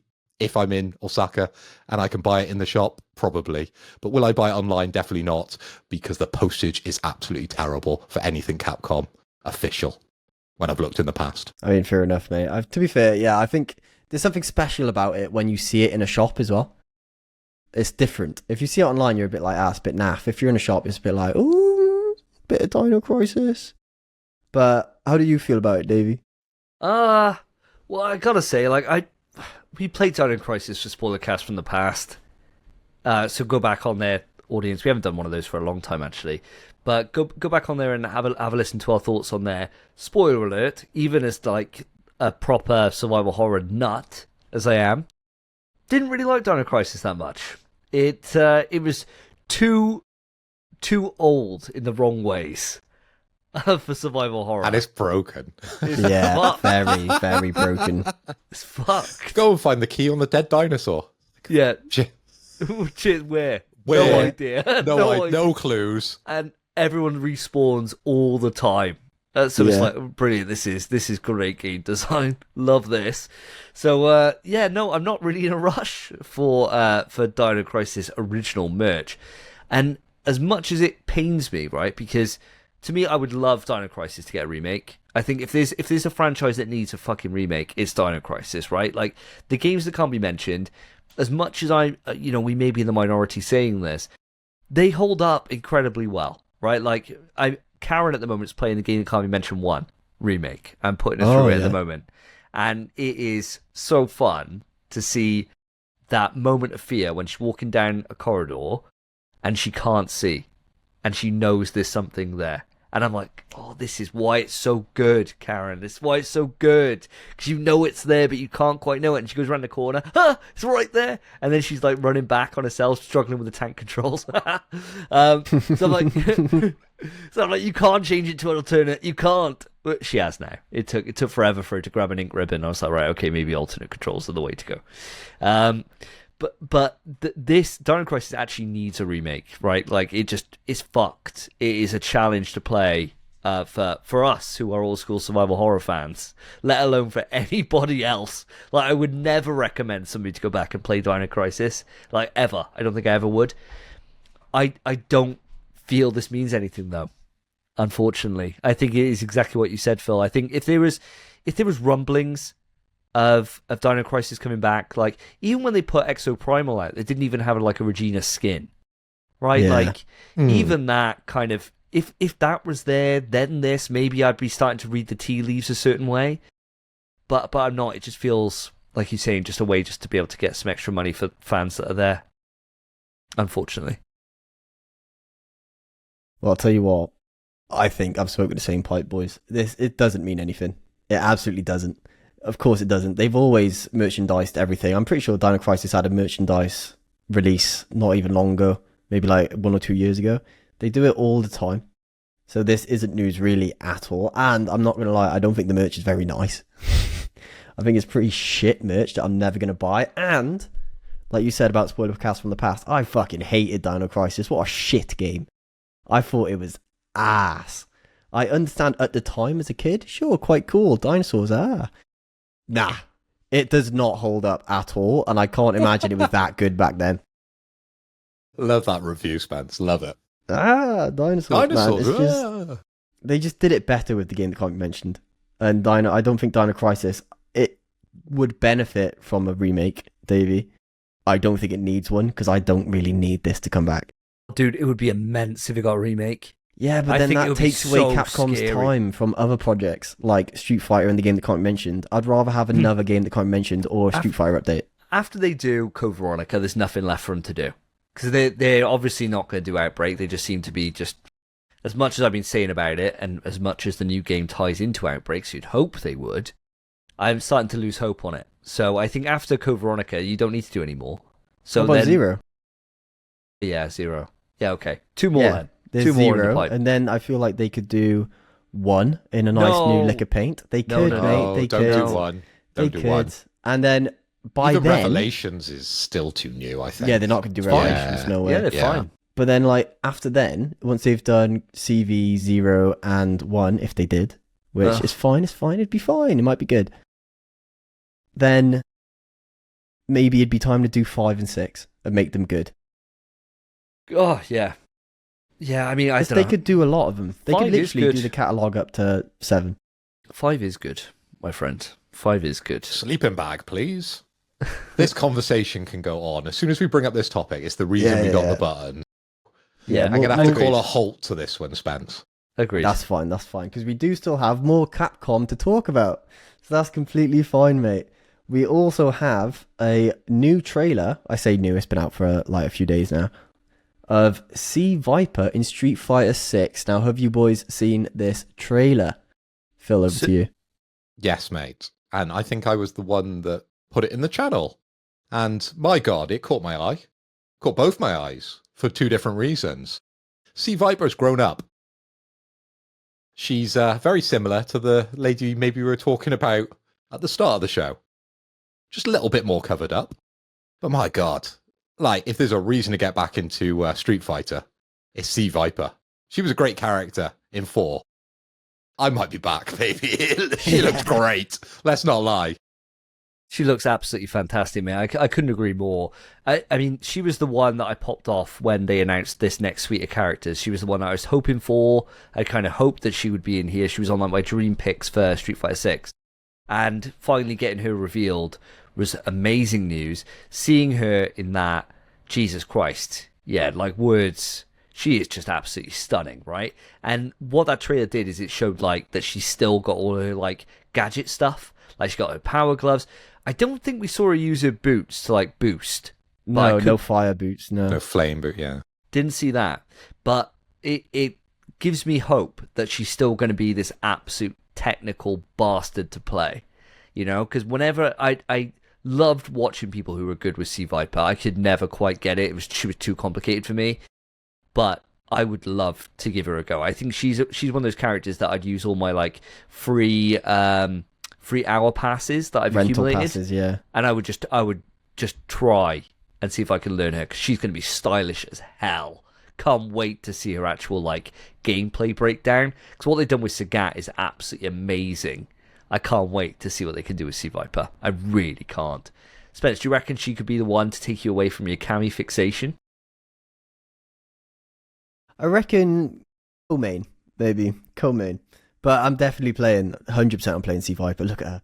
Of course I am. Of course I'm playing. I always play the women, and Sea Viper looks nuts. And I never played her in 4, and she was swaggy as fuck. I loved watching Viper in 4. So if she's anything similar, which I'm assuming she will be, fucking amazing. I'm really keen to actually try and figure out, get time with her, and like you said, see that gameplay trailer, because I think it's going to show us a lot. But I am saddened that she's getting released post swimsuit season. Which is a damn shame. I'll stand. Yeah. Damn shame. If people It's don't know, Master Roshi over there, isn't it? you know, if people don't know, they've just released all like swimsuit costumes for all, well, for a plethora of all the characters, and Viper would have been prime candidate, man. Yeah, she would. Mate, nothing stopping them doing them next year. I'm sure they've made so much freaking money from putting these skins out there that they're going to do another run. They're going to have another go at it. So there's hope, mate. There's hope. Next year. Manon one. Moving on. Before it gets a bit too hard to speak, boys. All right, so Davey, the background to you. Give us your lie. All right, my truthful lie. I could never do a handstand. Quick news. So this one is all about Bungie, listeners. And as you may know, the last time we spoke about Bungie, or every time we seem to speak about Bungie since the acquisition, has been bad news bears. And that could be the case here, but I'm interested to hear your thoughts. So what has happened is that Sony CFO Lin Tao says Bungie is in the process of becoming part of PlayStation Studios. She's quoted as saying, "This independence is getting lighter. So Bungie is shifting into a role which is becoming more a part of PlayStation Studios, and integration is also proceeding. In the long term, you can see this as an ongoing process. So the direction is to become part of PlayStation Studios." She later went on to say, in that same briefing, that Marathon is still on track to be released, but in this financial year, so before March. However, if that project is deemed to not go ahead, then basically heads will roll. Basically, they'll look at what she said was, "We'll look at the value of our purchase." Wow. Yep. So they are under the pressure to put this fucking thing out to get it fixed. They said that they're working on getting all the improvements and getting it working, and they still anticipate it to be going ahead. But leaving the Marathon news to the side, what do you feel about this, about the leash being pulled on Bungie and them coming in to being part of PlayStation Studios? Phil, I'm going to come to you first. Well, Davey, I'm glad you asked, because I remember when this news first broke, it became kind of like breaking news on the podcast. I think we even did a special edition, myself and you, to talk about Bungie's acquisition for $3.6 billion. And oh my God, has that money been such a waste? We seem to have just bought a name. I don't really feel like we've bought the essence of what we know from Bungie.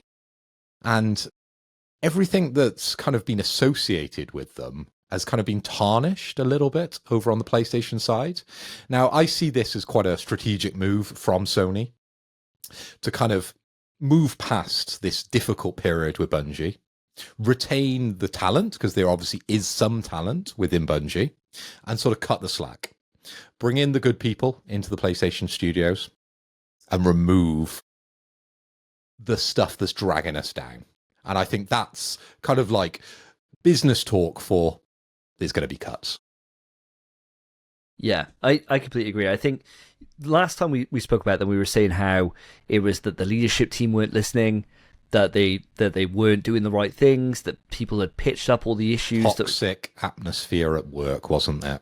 Exactly, we were right. talking about all those kind of things that never go down well, regardless of the size of company, regardless of the, industry they're in. It's just difficult to hear. And when we spend so much money and we have such high expectations because of the pedigree of the name, it's a bitter pill to swallow. But I feel like this statement is just Sony swallowing that pill and trying to rescue what they can from this studio.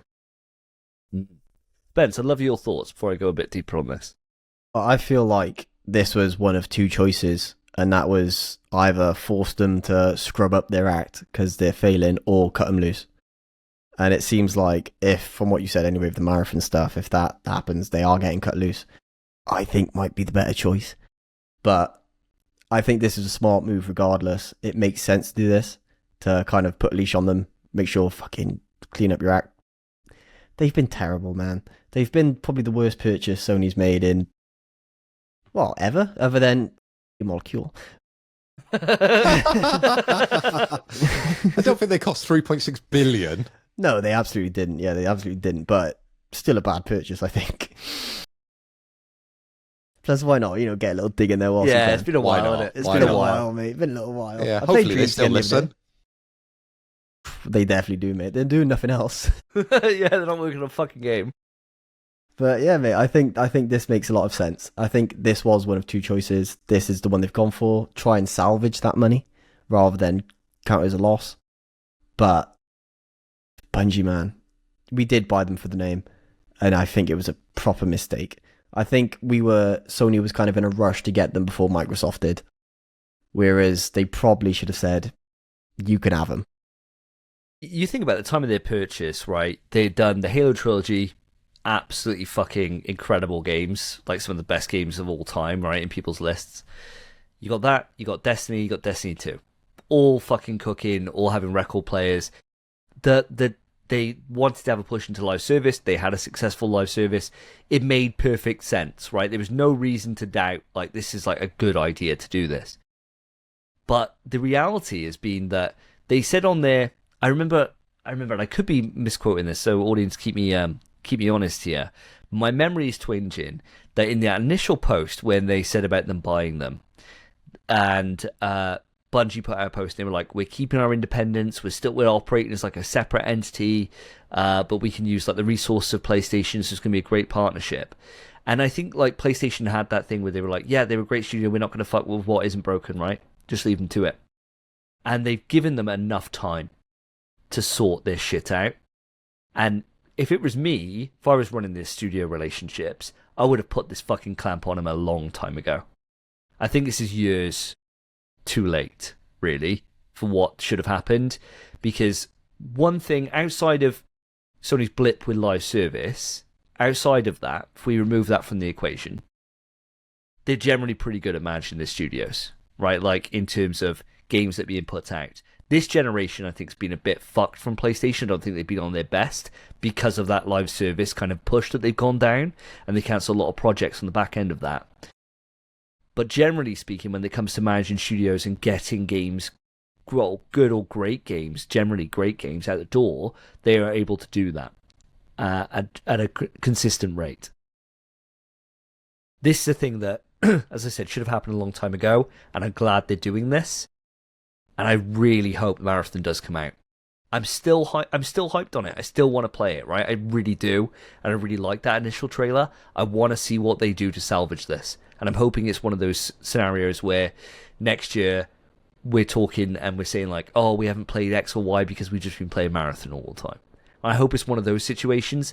I've struggled to believe that being the case the more time that's gone on. But I'm hopeful, right? And I want Sony to take them in and just get them to fucking cook again. Because they can. They have done it before. It's that or it's game over, isn't it? It's one of those two options, as you said, Spence. Yeah. Bad times indeed. But we'll wait and see. It's not. I think this is the better outcome rather than letting them carry on. Right, like when people dig themselves deep enough, someone needs to intervene. Right, a family member needs to sit down and be like, "You've got a problem," and that's what they're doing. And they're removing the people that are causing the toxicity, putting them under strict fucking leadership, and hopefully they'll be able to cook and get something out. Wait and see, audience. We'll wait and see. But Phil, let's come to you for the final bit of quick news and your final truth or lie. Okay, guys, I didn't own the original Nintendo Entertainment System at time of release, and that includes my brother not owning the original Nintendo Entertainment System at time of release. Quick news. So, guys, during my introduction, I said we might have a 2-for-1. Well, here goes. I've got 2-for-1 on upcoming games, which I'm quite excited about. The first offering to your ears is Metal Eden. This launches on September 2nd, okay? So this is an adrenaline rush sci-fi FPS.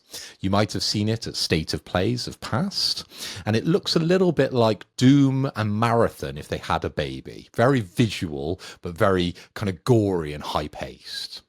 Now, the advanced unit, Asuka, is sent on a suicide mission to rescue the citizens' cause from the vast monolith cities of Morbius. Once a hopeful new home for humanity is now turned into a deadly trap. Now, if that doesn't get your juices flowing, I don't know what does. The other game in question is Chronos, The New Dawn, and this is launching September 5th. So we're going to be very busy come September. This is the survival horror game developed and published by Blooper Team. And you play as the Traveller, and you can use both melee abilities and a variety of firearms, such as pistols, shotguns, to defeat the enemies. If defeated enemies are not properly disposed of using fire, a little bit of a nod of games of the past and games that we cannot mention, the surviving enemy will merge with the undead corpse, creating a hazard and a more difficult version of the enemy. So it's something to look out for. And during that quick trailer that we saw of Chronos, there's some very interesting movement, and you can walk up walls, walk on ceilings. It looks a very interesting take on the survival horror genre. Now, I'm very excited for both of these games. Will I have time? Hell no. But it might be a game, or might be two games that I get to a little later, further down the track. Now, Spence, I want to come over to you to see if either of those introductions got your juices flowing. Metal Eden. I'll tell you what, I've seen that trailer as well. I'm not a big Doom guy, and it does just look the spit of Doom with a new coat of paint. It's not for me, but I understand you boys are probably going to love it, but not for me at all. Chronos, The New Dawn, on the other hand, looks fucking sick. And that I am very, very, very excited to play. And if I can afford it, it will be a day one. Metal Eden, not a chance. Just no interest at all, mate. Even if Davey gets it digital? Probably not. I still don't think I'd bother. What's the platinum like? Just You know, skip. what's the platinum like? Now, Davey, I think you're probably along the same lines as me, wanting both of these games, but struggling to find the time. That's exactly where I am, yeah. Metal Eden, and do you know what's weird is, right, the demo has been out for a while on the PlayStation Store, and I haven't played it. Solely because I was like, I'm already sold. I don't need to play a demo. Like, I'm already sold. I want to get it. I want to play it. I'm gutted about this release date. Like, actually gutted about it. Because I was looking at what's to come for the year, and as soon as we get past, like, October, I don't think I've got anything in November, December that I'm looking forward to. Nothing, I don't think. Like, the last game that I was looking forward to of the year is Ghost of Yotai, which comes out end of October. But then September's nuts, man. Because now we know we got both of these. We got Chronos, Metal Eden, and Silent Hill F in the same month. Silent Hill F looks fantastic. And some of the stuff that from the gameplay where people have played it for a number of hours, they're like, oh, they've mixed it in with, it's like a Souls-like. So it's got more combat and it's melee based.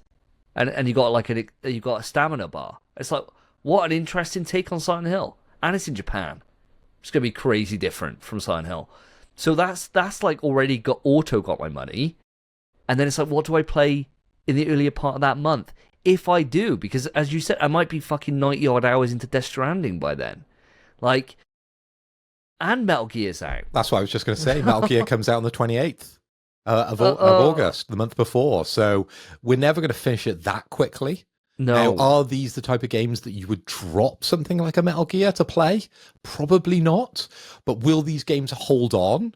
I think they will. I think they're keepers rather than play nows. And that's the way I'm viewing them. I think that's a great way to view it. I think for me, though, Chronos, since we first heard about it, has made my dick rock hard. And I think that's a day one.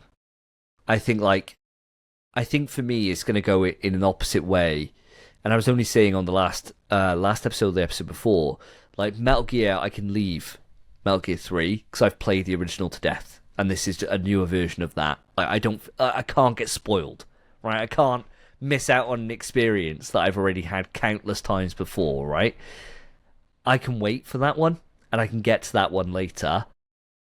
I think Chronos would be a game that if I'm playing Death Stranding a lot, I don't think I'll drop it, but I think it'd be a game like I've done with like Doom, right? Where I had Doom for a number of weeks, and I was playing other stuff, and I was like, it can wait. I've got it, I bought it, it's there waiting for me. I will get to it as soon as I finish this other experience. I think that's what that will be for me. Although I have, speaking of Silent Hill, been extremely tempted to not start Death Stranding and play Silent Hill 2 remake. Very tempted at the moment. It's really good, man. Yeah, I'm very tempted. I'm back in that I want to play a survival horror. I've been waiting for this for a long time to feel like this. And I think it all depends, right? Like, either I don't start Death Stranding. Death Stranding is a game I pick up towards the end of the year, which would be wild if that's the case. Chronos is happening. September 5th, I'm playing that fucking game. I'm buying that physical. I'm getting that shit. I can't fucking wait. That's a day one for me. Metal Eden will be one of those ones I imagine I'll pick up on sale next year, which is a shame because it does look fantastic and I want to support them, but it's just not a good time for me. You can't have steak every day. You know, we need some variety. We need some vegetables in there from time to time. You need an ice cream in there from time to time. And I think this is what these games are going to be. Now, you were talking about playing Silent Hill. You wouldn't want to go Silent Hill back to back with Chronos. It's got to be one or the other. Yeah, it does. Because you'll just burn yourself out. It's what's happened with Death Stranding for yourself. So you've got to chop and change when you play these genres of games. It's like you wouldn't go Doom straight into Metal Eden unless you're a freak, right? And you just love these games and this is what you love. But no, we want some variety. So it's about pacing yourself throughout the rest of the year. And I feel with these two games, for me personally, I'm just going to get to them a little later. And I know I say that about a lot of games, but these are two very, very tasty pieces of steak that I've got to have on my plate. Yeah. The danger would be, right, Metal Eden comes out, scores fucking insane, right? Scores like 95 or whatever, and you're thinking, shit, okay, this is like a potential Game of the Year candidate, right? And then Chronos comes out, and we get on the show, and I say, it's fucking Callisto all over again. That's what I'm scared of as well. I'm terrified of that. Yeah, because I was thinking Callisto was going to be a fucking shoe-in for like a Game of the Year that year, and there we go. It is what it is. As it stands at the moment, without that information,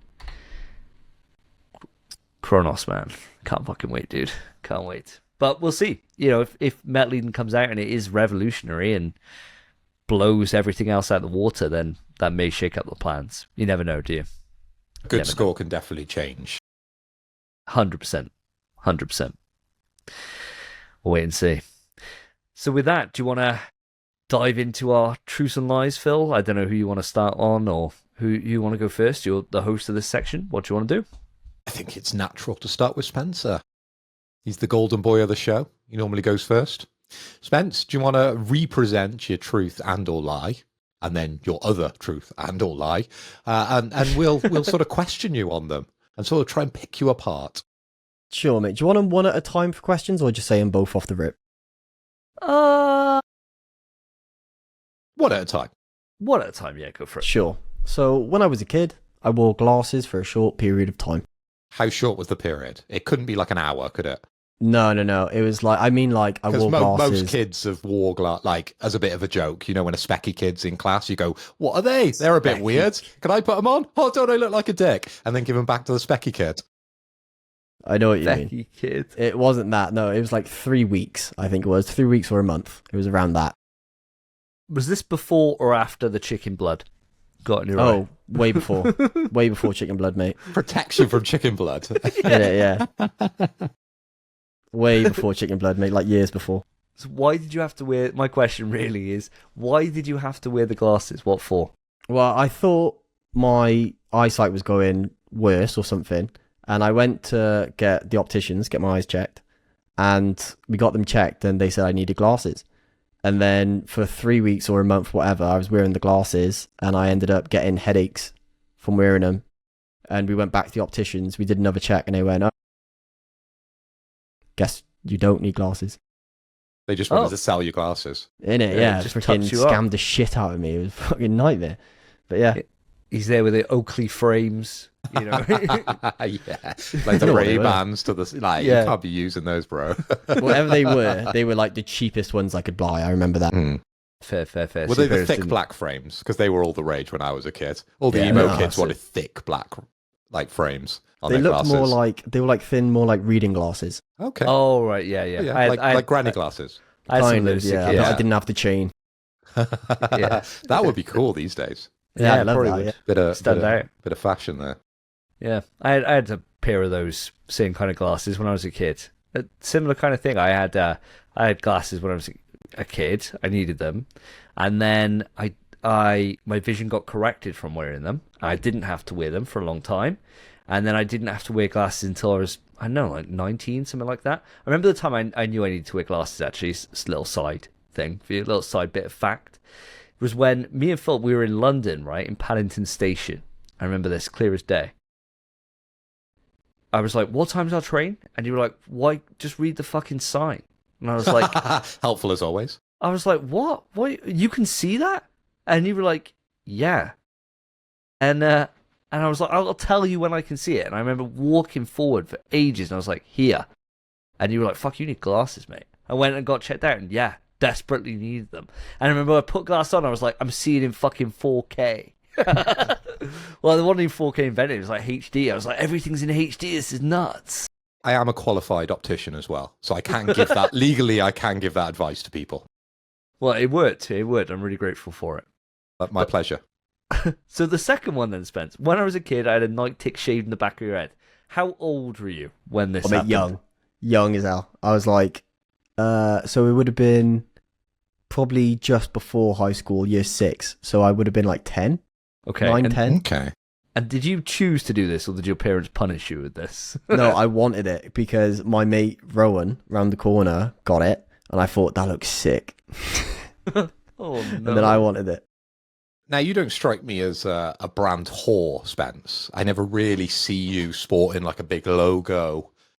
Throughout the time I've known you, and maybe you did when you were a kid, because a lot of us, when we were growing up, we were searching for something to attach our sort of personalities to when we were growing up. You know, lots of people fitted into like emo, goth. Some people went down the sweaty route. Some people decided to be really sporty. Now, which one were you as a kid growing up? Because I can't imagine if you were a little goth growing up, you'd want the Nike tick in the back. Were you kind of like a trendy kid growing up? I'll tell you exactly what I wore every single day, and you'll love it. Because I had loads of them. Every single day, I wore a Liverpool top. Okay, big tick for me. Yeah, and You'll never walk alone. They were either Liverpool, Adidas, or Nike, but they were usually Liverpool ones, like tracksuit bottoms. And every single day, I was in full Liverpool garms. Every day, I had the away kit. I remember it was like an old light blue, pale away kit, and then the strong red home kit. Loved them. Liverpool primarily were Adidas back in the day. Oh, yeah, they were Adidas. I remember the bottoms were Adidas as well. So Adidas down here, but Nike up here. Yeah. There was nothing to do with the Liverpool Association. Oh, okay. Nike was just to do with my mate Rowan having it and thinking that looks sick. How long did it last? Until the Nike goes. I don't know. How long until your hair regrows? And I never got it done again. So I don't know. It was like a one-off thing. Yeah, it was just once. Okay. I was in high school after that then, so I wasn't freaking going to get a Nike tick again. No, you'd moved on to different brands, didn't you? Different brands. Mate, I had a mop then. I had a mop in early high school. For years, I had a mop. You have to have Stone Island or something, maybe. Never. It's when you go to the barber with like the logo. Can I get Puma. this? The Puma logo, and he's like, bro, it's just going to take fucking ages to do this. Innit, This yeah. is solid. I could do Nike. I could I do the love the level. Nike tick, I could mate. do the levels of Adidas as well. I could do that in your head, no problem, mate. But this fucking Puma's solid. Mate, I'll tell you, it wasn't even like cringe. Every single, I think, 60% of the boys in my class had the Nike tick. It was like a proper trend that happened back then. And I remember I got it done in JoJo's next to Londis, just up the street. Very convincing on both takes, really. It is. It's a lot tougher after my initial doubt about the Nike tick. Well, what were we thinking? I reckon, I'll go out on a whim here. I reckon you did have to wear glasses for a short period of time. I reckon that sounds realistic to me. And you could tell how it's weird that an optician would get it wrong. But then you can imagine, I know what it's like when I asked Cassian something. Like, he was saying about his hearings wrong the other day. And I was like, how is your hearing wrong? And he's like, well, when I do this, and he's lying on a pillow, right, with his ear on the pillow, he's like, I can't hear out this ear. And I was like, well, yes, because it's on a pillow, Cass. And so kids are useless at telling you when something's wrong. Like, they're absolutely useless. So I can imagine when you're in that seat and the optician's going from one side Saying to the other. which one's better, yeah. You're And like, you just yeah, say this the wrong one. Yeah, just because you're just fucking idiot kids. Yeah. So I can imagine. That's what I'm going on the basis for. I reckon that one's true. And I don't reckon your mum's that much of a bastard to do that to you. I reckon she'd have words. I reckon 100% she'd be like, she is, mate. She bought me a pair of Vans that said wank for peace on them. They were Ozzy Osbourne Vans, and she bought them for me because they were £8. oh, They were the cheapest Liz. Vans they had, and I wanted a pair of Vans, so I had those. Liz, what are you doing to this poor boy? Oh, Liz. Fuck, that throws a spanner in my works. I'll try to find those. I'll send you a picture. I'll try to find them. That'd be class. Do they fit? Are they little? Well, not now. I had them years ago. Oh, mate, that'd be sick. I don't know where they are, mate. They're gone. They're long gone. Oh, man. But yeah, I'm sticking with my original thing. I think that the Nike tick's fake. It's a lie. And that wearing glasses is the truth. Phil, what are you thinking? I think I'm going to agree with Davey on this one. I know it doesn't make it very interesting. But I remember, like, when I was in school, sort of growing up, in Mrs. Toole's class, I think it was, sort of in primary school, I remember her recommending that I needed glasses. And I remember going into an optician and them fitting me with glasses. And then I was like, Mum, I just don't need glasses. And it just turned out, right, that I was just a bit lazy because she just didn't think I could read the words on the page. And I was just like, Mum, I'm just not interested in these books. But give me anything else and I'll read it perfectly, sort of thing. And I proved her wrong, and I've had perfect vision ever since. I've never needed glasses, but the teacher at the time just assumed I did because I just wasn't interested in, like, reading Stig from the Dump or some shit she was trying to make me read, right? You know, they just get out these terrible books that are so uninspiring when you're growing up. You know, give me something with dinosaurs in. I would have got excited, but no, just some bollocks. So yeah, very tough memories from Mrs. Toole. Didn't like her. I think she had a wooden boob, actually. I think Wooden boob. That was the rumor while we were growing. Right. We were terrible kids. If we didn't like a teacher, we'd spread rumors. She had a wooden boob. Still to this day, I've heard. Spreading rumours. She has a plastic vag. Yeah, wooden boob. Wooden boob. boob. Obviously, the Nuts. most fake rumour ever.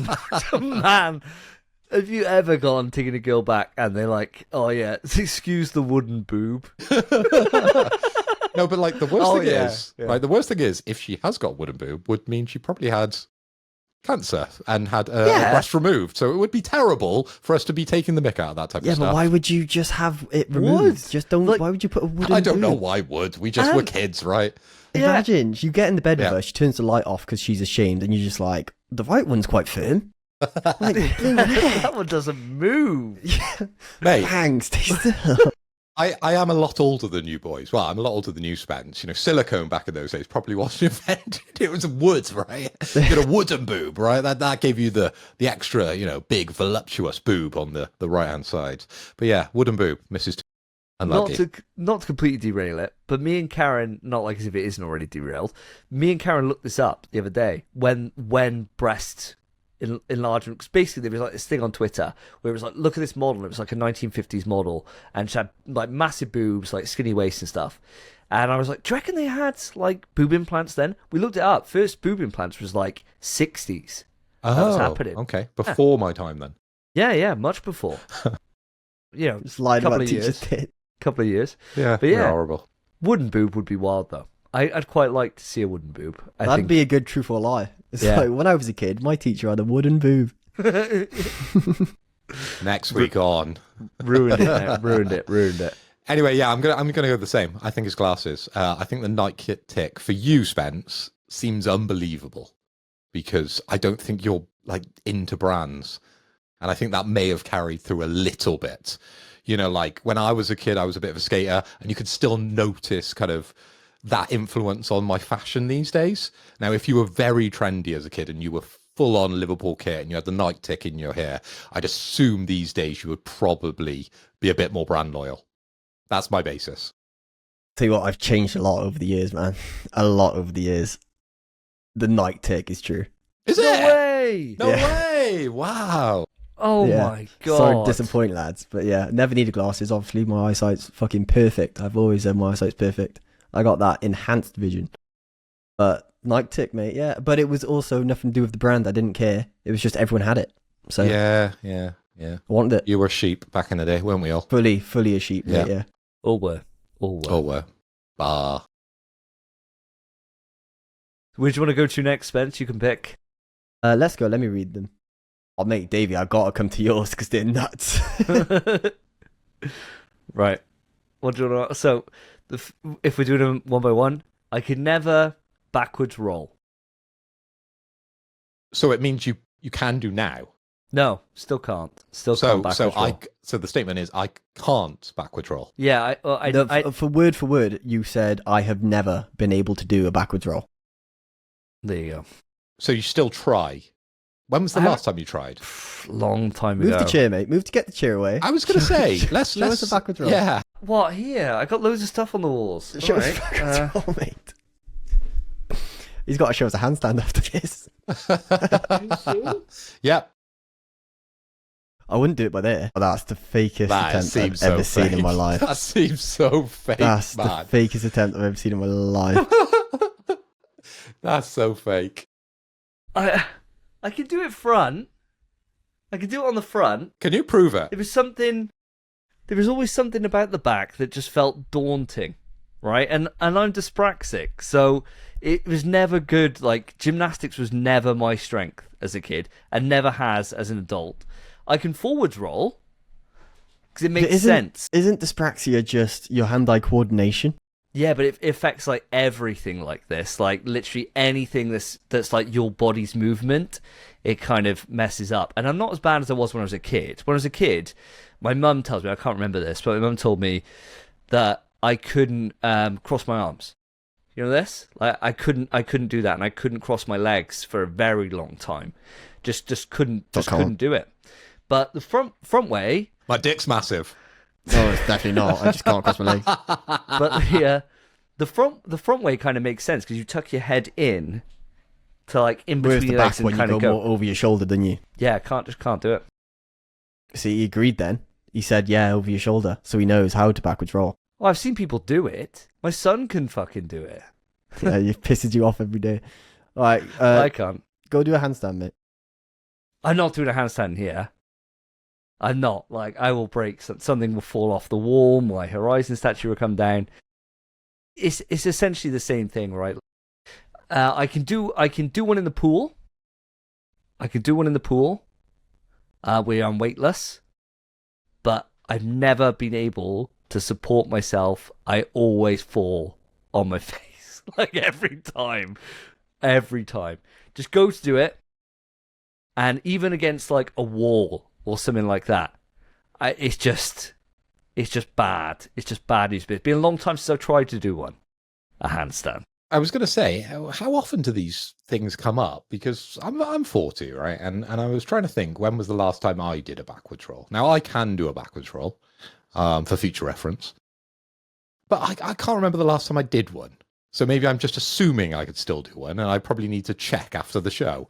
But when it comes to a handstand, like, I don't think I've ever attempted a handstand. It seems... Whatever. No, it seems like a little bit more of a jump, doesn't it? Now, I remember, like, in PE in school, you would do frontwards rolls, you would do backwards rolls, but it was only the kids that were show-offs that would try anything a little bit more technical, such as, the crab. They would do that, wouldn't they? And then you'd get that one wanker, wouldn't you, kid, who could do a handstand or do like a flip or something like that, right? But I don't think the handstand was like a regular thing to be able to do. A backwards roll, everyone should be able to do. The handstand, I feel, is like elevated somewhat. All the girls would be on the playground doing handstands all the time. Kids, like... but Davey, I'm assuming you were born male. Yes, yeah, but still, you play with the girls when you're a kid as well. No, like you when you're don't. Girls are school. ick. They never let me. Didn't they? Oh. No, I did. I played with everyone. And, yeah, the girls were all doing handstands and people would walk on their hands. That was the hardcore thing, when people could walk on their hands. That was nuts. Like, that was a show-offy thing to do. That was the mega show-off thing, when they could walk on their hands when I was in school. Nuts. Okay, I think I've come to a decision. I think I know as well. Go on, then, I'll go first. I think you could never do a handstand. That's the one I'll go with. Because backwards roll, you should be able to. You really should. Even with dyspraxia, I think. This doesn't make it that interesting because I think the handstand one, it seems much more far-fetched, right? So you saying you could never do a backwards roll, I think that's the lie because I think that's easily achievable. But I'll tell you what, I'd rather do a handstand than a backwards roll. I think a handstand's easier than a backwards roll. I was that fucking stupid kid that did handstands. I'm going backwards. You could never do a backwards roll is the lie. Are you on the same agreement, We're Spence, both saying you could never do a handstand. No, we're different then. We're different. You're saying we handstand. think that's the truth. We both think that's the truth. Yes, yeah. No, we don't. You just said you think the backwards roll's a lie. Yeah, I think the backwards roll's a lie. So we think the handstand's the truth. Yeah, he could never do a handstand. Yeah. So, yeah. The volume in this is all over the place. You're both exactly right.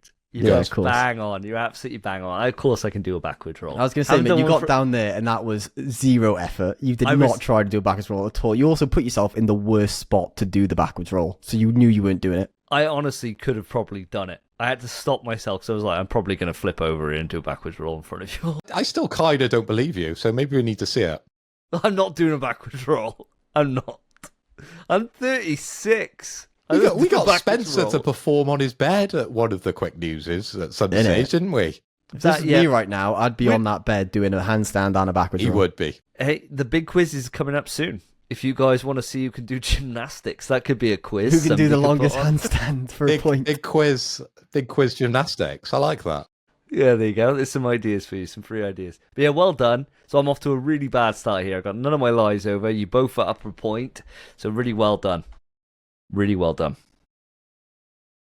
Phil, over to yourself then, my friend. Okay, so my truth and or lie is that I owned the original Nintendo at time of release.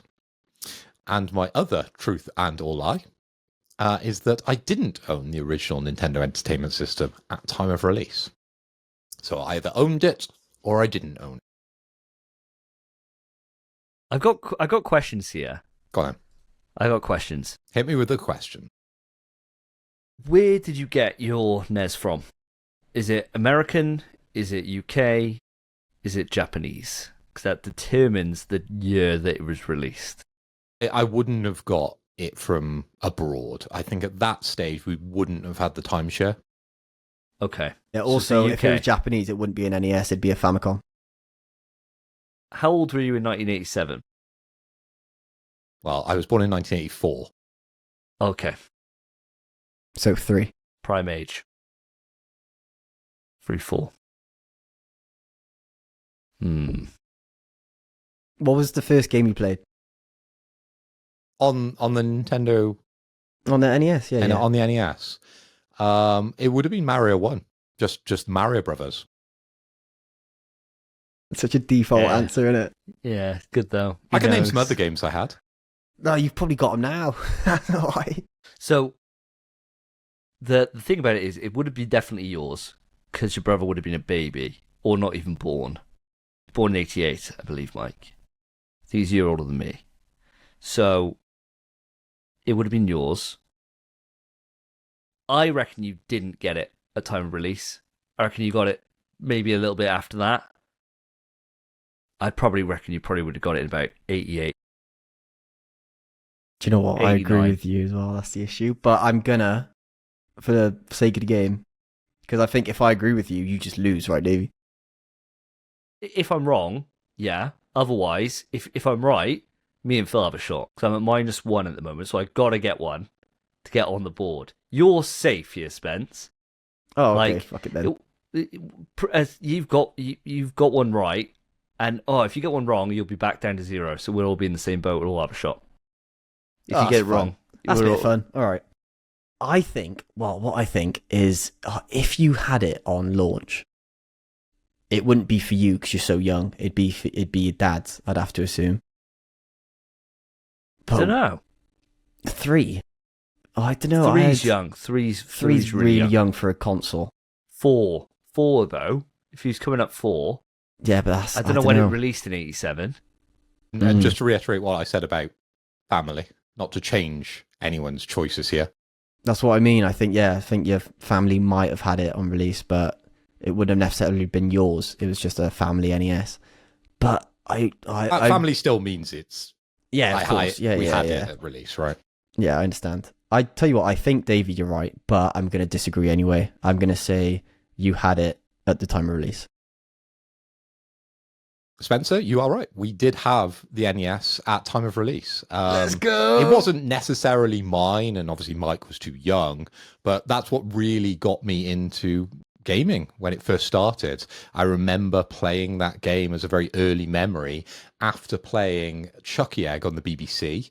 My mum and dad used to play video games quite a lot, and that was their first kind of console, if you like, was the NES that we played at home. And we played Mario Brothers. We had Mario Brothers 3, I think it was. We had Donkey Kong. We had Duck Hunt. We had the Game Genie for it, and they were all bought at the sort of time of release. Now, I was always the Nintendo kid growing up to that point, and then Mike came along and he took over the Nintendo kind of run. He ended up getting the majority of the consoles, and I moved over to Sega, and then I had all the Sega consoles after the Mega Drive. I never had the Master System on launch, but I did have the NES on launch.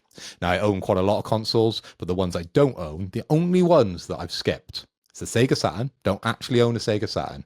Not me. And I don't own any Xbox after the Xbox One. I got burnt. So any of the newer Xboxes I don't own. Not missing anything, mate. But everything else I have, I don't have a Vita currently because it got stolen. But pretty much everything else, when it comes to Nintendo, Xbox, PlayStation, I do own now. Fantastic. Let's go! Well, this sucks for me because it's a shot in the dark for myself going into the big quiz in a couple of weeks' time. And with that, we shall move it on to the topic. Stop! Topic time! And here we are on the topic, and today's topic is an absolute juicer. It is Marvel Tokon Fighting Soul. The game, which I think is probably going to be my most anticipated game of next year, even with GTA coming out next year. Like, I cannot fucking wait for Tokon. Now, we did a topic a couple of weeks back, which was talking about all our characters that we were looking forward to seeing, and Evo has just concluded, right? And at Evo, I was hoping to see more characters. Unfortunately, that is not the case. But we do have some exciting news to talk about. And of course, there was, on the run-up to Evo, because there was a playable version of it there, as we reported on the last episode of the show, they released a breakdown video to get people started for how the game works prior to going into Evo, which I thought was very clever because it controlled the message. Rather than it being a case of everyone going in there playing it blind and the news starts coming out, people coming out with all these random theories, random thoughts. They could just get all the information out there, get like character kind of like buttons and all that kind of out there for the people to kind of sit with and digest before Evo took place. Now, there's a couple of bits of news that came from it, but first I want to talk about that gameplay reveal, that breakdown video. Have you guys seen it? And what were the thoughts? What were the things that kind of stood out to yourselves when it came to that? Now, Spence, I'm going to come to you first. Sure, mate. Yeah, so I have seen it. I think I've seen it twice, to be fair, as well. I watched when Maximilian dude reacted to it, and then I watched it again earlier today just to prep myself for the first time ever. But I thought I'd do that, and it looks great. It does look great. I thought it was a bit of a standard breakdown. Obviously, it went through the whole like as if it's the opening of the video game. If you don't hit pause when it says start game, and it does that, like what Smash does. And it was just like when it's telling me I can walk forward and back, up to jump, I was a bit like, yeah, obviously. But I understand why it's there for people who don't play fighting games. But I think the systems are actually very cool that we've seen. Obviously, the way there's two separate bars, the assemble meter and the skill meter, which is obviously just your EX bar and your assist bar. But I like the way it functions. And the thing I wasn't sure that I liked was that you have to earn your teammates. That was the thing I was a bit confused about, but I get how it works and I get why it's there. But I feel like that being a feature will dictate the start of every match because everyone's going to be desperate to get all their teammates. So people are going to be fishing for grabs, fishing for super moves, trying to push you in the corner as hard as they can. To be fair, it's going to promote aggressive play, which is probably really good. But I don't know, I'm not sure how I feel about that mechanic just yet. That's the one that I'm not sure on.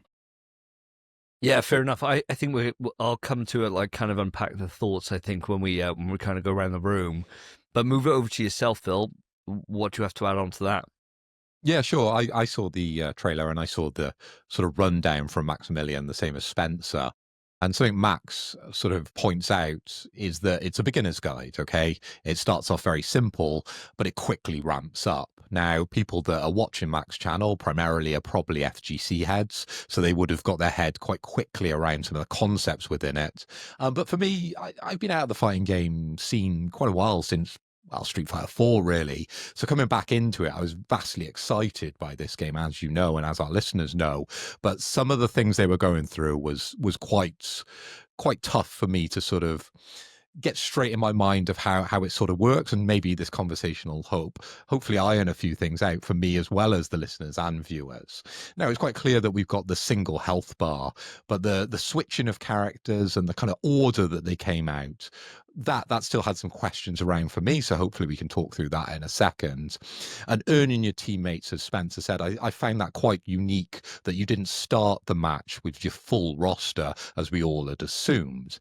Now, this strikes me much more of as an assist fighter rather than a tag fighter, which again we assumed going into this you would have your sort of 4 characters versus 4, your single health bar, but you would switch characters and tag them in and out. But this one, when I was seeing some of the playthroughs, it seemed like you would have one main and you would almost alternate between the other 3 for different assists, and depending on where you had them within the tree at the top, depending on what assists they would bring out at certain times.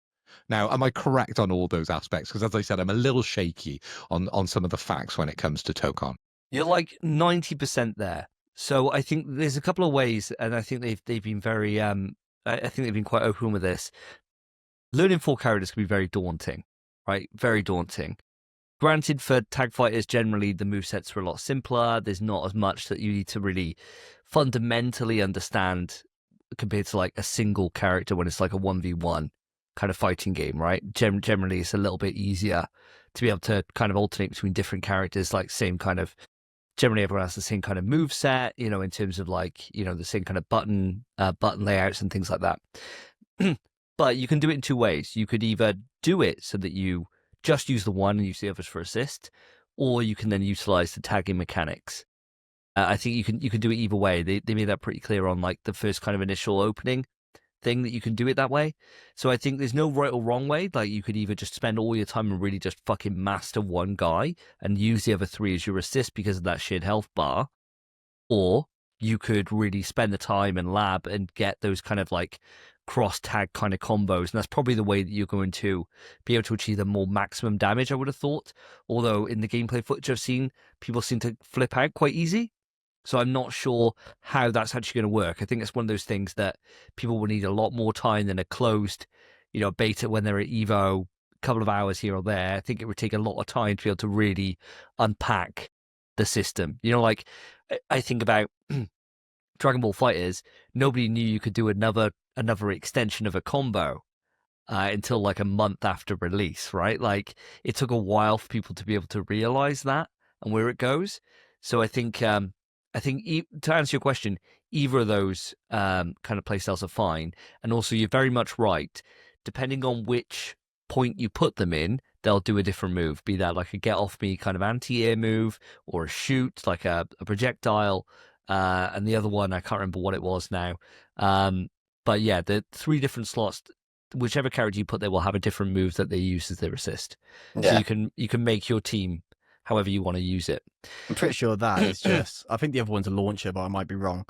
That's literally just ABC assists that have been in all the Marvel games prior, where you can usually just put them anywhere, but decide what assist they have. This one, they have to be in that slot to have that assist. It's the same thing it's always been, just with a little tweak. Yeah, exactly. And I think the thing that you brought up, Spence, which shocked me as well, was how we don't start with our team and we got to assemble them. And for me, I think that's really going to be fucking awesome, because what they said on it, and it's been a while since I watched it. I watched it twice in one night. I watched it first while I was cooking, had it on the background. I thought this could be quite easy. I'll just be able to listen to it. It won't be a problem. And then I was like, holy shit, they go mega in depth on this. And then when I went to bed, I was like, Kat, I just got to put this on. It's like 15 minutes. So you're going to be bored out your head, but I just need to take this in. And watched it again, and it started to make a lot more sense. And if I'm right, and please correct me, especially yourself, Spence, who just watched it before we recorded, if you lose the round, you get a character back then as well.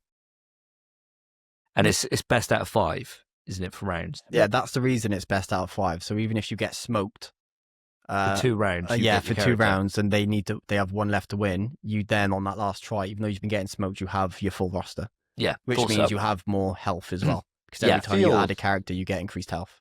Yeah, it feels like a bit of a comeback mechanic, doesn't it? Having those extra characters, having that optionality that you would get, and that assist, that greater variety of assist. So you've got more options to be able to combat those foes if you are just getting smoked round after round after round, because the end round, you would have more characters sort of face off against them.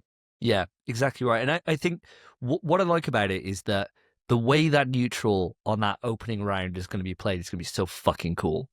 Because you know that, like you were saying, it's just going to drive people to get their ass in the corner, and just to fucking get them, and to go for grab mix-ups, and to go for the different things to try and find that solution. And you both know you're both looking for the same thing, but it's how do you do that? And I think that's going to make the neutral so fucking cool. Because to start with, you're going to be kind of like going in and out, but you don't want to be playing too defensive, because you get pushed back to that corner, you get a strays transition or whatever it is, and then they got more characters and you, more health. You're on like, you could probably see yourself on this spiral where you're just getting fucked, and they got a full team. You're like, oh my god, this is a nightmare. And I think that would just be super cool, and I think there would just be cool moments, I think, that would come from this, where somebody's getting bodied, they're proper on their last legs, haven't got a character in, they get 1 combo in, take them to the other side and get a stage transition, and they get that little boost of health from that other person coming in. Oh, I think it's just going to be so many cool things that come from this. But that was the shock for me. I think most of it, I was like, okay, this all seems, I can kind of vibe with this, and I can see how they've taken bits and put unique twists, but nothing too kind of crazy at the wazoo. That was the thing for me that I thought, wow, this is the big takeaway from me from this entire thing, is that assembling your team. Everything else from there, in terms of like how the supers work and the meter usage and all that stuff, felt very much like any other kind of fighting game I've played. I don't think there's anything wrong with that. I don't think, why change something that isn't, why fix something that isn't broke, right? But that was the really unique part of all this for me, definitely. It's really interesting that they've included kind of an easier version of the controls as well. I know a lot of fighting games tend to go down this route, but for Marvel Tokon Fighters, they have a quick skill button with kind of a very simple input for you to pull off different skills and different super skills. And then you've also got the option of going down the command input route. Again, that's a more complex input, but apparently it does slightly more damage. Am I right with that one? Yeah. So you kind of get rewarded for putting in a bit more skill. So there's sort of room to grow with these characters once you've sort of mastered their initial set of skills with the quick skill button, and just to try them out, then you can start to master them with the command input skills to actually get more damage per kind of hit with these characters. I found that really interesting, the way they sort of integrated that, and the variety of characters as well. I know when we first talked about the characters that we wanted into the game, we were trying to find where there was gaps, but I really like now that we've seen the sort of list of moves that all these characters do, and I think they really match up super well. And there's certain ones that have flaws, like Miss Marvel. She can't do an aerial dash. She has like a definite kind of disadvantage, but then she's stretchy like Dalsim, so she can definitely close gaps and like reach across maps a lot easier. And then you've got like really big powerhouses, like you've got the Guardians of the Galaxy, Star-Lord. Star-Lord.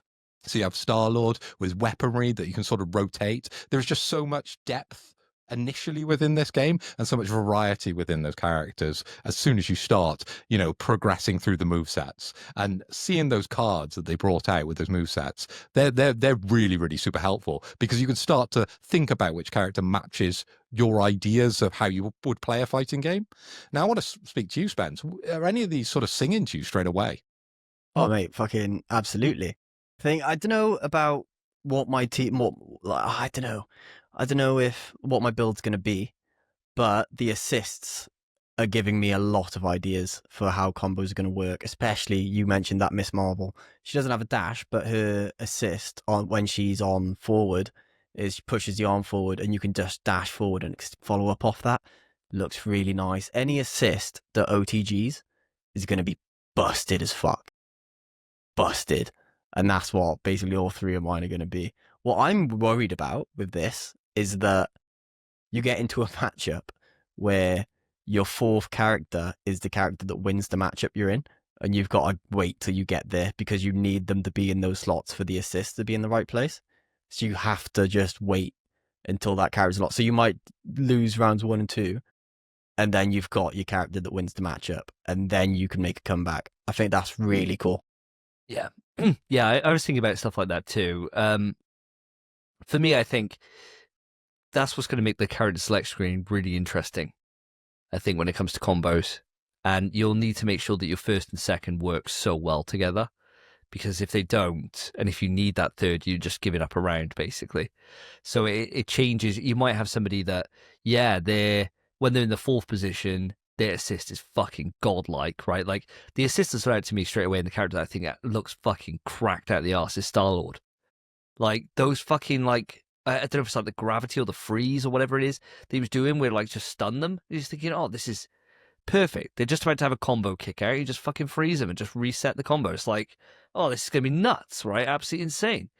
So I think for him, he's going to be cracked. But then if he's in the fourth position, but then his anti is fucking awesome, like proper get off me move, that might change it all up. So I think there's a lot more depth they put in by having it fixed into these positions than we initially think. Like, when I initially thought it, I thought, oh, it's just a novel way, like you were saying, of Marvel with the different assist types, But the more I think about it, the more I'm like, it becomes, the more I'm like, this could really change it all up in terms of how a team comp is. It is. On the selection screen, you're going to be pitting your main against your main, aren't you? And then you're thinking, what's the backup of that main that's going to better the person that I'm fighting, because there's a potential to swap, okay, during the match. And then as time goes on, you've got the third and the fourth, and do those assists match up with the characters that I have? There's going to be a lot of mind games with this game. And we haven't got a lot of characters, right? We've got, 8 characters within this. There's only 2 females, so Spence, you're operating with 2 characters at the moment. That's my issue, man. We need some more females in here. right? But the depth in those sort of 8 characters, it seems like there's a lot there. It really does. Well, I'll tell you what, it's great that we're all after the gameplay reveal, all still hyped on this. Because there is a chance that the gameplay reveal and like the kind of breakdown, we thought, it's not what I wanted it to be. It's not quite Marvel. It's not quite Dragon Ball Fighters.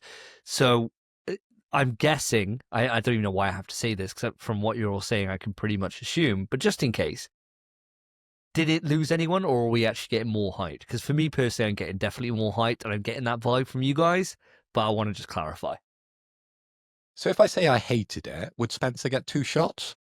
Oh, actually, no. His bet was purely on himself for the Evo hype, and the Evo hype was real, so you were safe. I couldn't lie. I absolutely loved it. I forgot about that. We didn't, Spence. Never forget, mate. But no, I'm glad to hear it, Phil. Same for yourself, Spence. It did get me more hype in just that I understand it more. So now I know what I'm hyped for. But the thing that will get me really hype is just more characters being shown. That's what I need to see. Then I'm fucking... If they do like a Smash thing where they announce like characters beforehand with their own trailers, fuck me, that'd be sick. But they never will. We'll get like a little gameplay trailer, that'll be it. Well, time will tell. We didn't get characters announced, but we did get 2 pieces of news that have come out subsequently. The big one that happened at Evo is that there's a closed PS5 beta happening September 5th to the 7th of this year. So, if you want to access it, you need to make sure that you've signed up to the PlayStation beta program. It's a PlayStation only beta, and they announced the beta program a while ago. And I don't believe there's been anything that I've had come through for it as a beta tester yet. But I don't think they've really done many of them. First party. I don't think the marathon one was done separately away from that, so it wasn't part of it. So you have to sign up to the program, and then it's just fucking hope and a prayer. So wait and see. I'm praying to God, right, that they look at my PlayStation data. They say I put like 600 odd hours into Dragon Ball Fighters, that I've played a shitload of Street Fighter. I'm prime for this, right? Like, I'm prime. God knows. It's going to be a lucky dip. I would encourage anybody to go and sign up for it. And if you're not interested, DM me if you get in. Give us the codes. Give me your password and stuff so I can sign in as you. And I will pay you whatever for that opportunity. Because I'm desperate to play. Oh, if you get in, I'll buy it, bro. I'll buy it. Name your price, and I'll definitely haggle you down. $1 million. Thing is, I've registered as well, so if I get it, you just have it. So that's what your hope. If one of us get it, we're fucking... We're goated. And they're saying it's got offline functionality as well. I'm coming over. If one of us gets in, we'll just get together. Cancel your plans, 5th to the 7th of September, lads, if one of us gets in. But yeah, we'll wait and see. Hopefully we do. Massive, massive news. That will be the thing. Trying it, like, you can see all you want, but playing is believing when it comes to a fighting game. I need to fucking play this. Just got to pray to the gods. I can't even pray to the Capcom gods because it's not them. Got to play to the Arxis gods. Arxis gods, man. So that was the first bit of news. The second bit of news is a bit of a wild one, right? So Arxis are saying they plan to support Marvel Tokon Fighting Souls for the next 10 years to make it the best experience ever. Now, I want your reaction to that, guys. I'm going to come to yourself, Phil, first. I mean, 10 years seems like a long time for a fighting game. But on the flip side of that, there is a hell of a lot of Marvel characters to dig into, right? You've got a wealth of options there to go through and include in this game, but obviously more characters. Obviously, balancing gets more difficult. The complexity ramps up. But to keep people interested, I think you've got everything you need there. But I just think the game needs to continue to be played by people. And people need to continue to be passionate and want to see it at events such as Evo. And if PlayStation is backing it, as they are currently, which we know PlayStation can be quite flaky with these things, where they come out and they seem like they've fully invested in something, and then, you know, a couple of months later, you don't hear a thing after that. So hopefully this game makes the money that Sony's expecting, and then we can continue to see that support for the next 10 years. But it'd be great if we see that. I'm all for it if we do. Hell yeah, brother. Hell yeah. What about yourself, Spence? Any thoughts on that? The characters, man. Phil, you said it, mate. There's such a wealth of characters for them to pick out. And if this is anything like Dragon Ball Fighters, we're going to have a fucking enormous roster by the end of these 10 years. And it's good news. And I think it's brilliant news. And I think it's a smart bit of news as well, because this is a massive IP for them. And this is a project they should spend 10 years on, I think. But it depends on how much they do each year, you know? Like, there might be a year where you get like 2 characters out and that's it. So it depends on how much support they actually give us during this time, because saying 10 years is sure, it's a long amount of time, but it doesn't actually mean much. No, I think the thing about it is that I've heard, if I could fucking have £1 for every time a live service game has come out and said we're giving 10 years support, right? I think Anthem said that. Anthem. Yeah. Plans for the next decade. You'll be playing Anthem till you're old and retired. Can't wait to be playing that. And then 2 years later, gone. Weren't they selling Anthem for £1? Yeah, we bought it for like fuck all. £2, yeah. I think it was £4 or £3. Yeah. We got it for. Mental. Yeah, the 10 year stuff sounds like, okay, well, that's, you hope for the best, right? But you look at something like Dragon Ball Fighters, and that came out in 2018. So it's been 7 years now since that came out, and only last year it got rolled back. Oh, they are still supporting it. And Guilty Gear Strive came out 4 years ago. I think 4 or 5 years ago, and that just got its next season announced.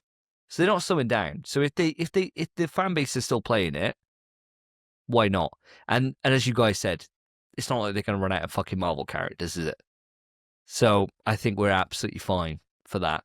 The big question for me, right, to kind of end this all off, is now that we know, right, that it's got its closed beta coming out in September,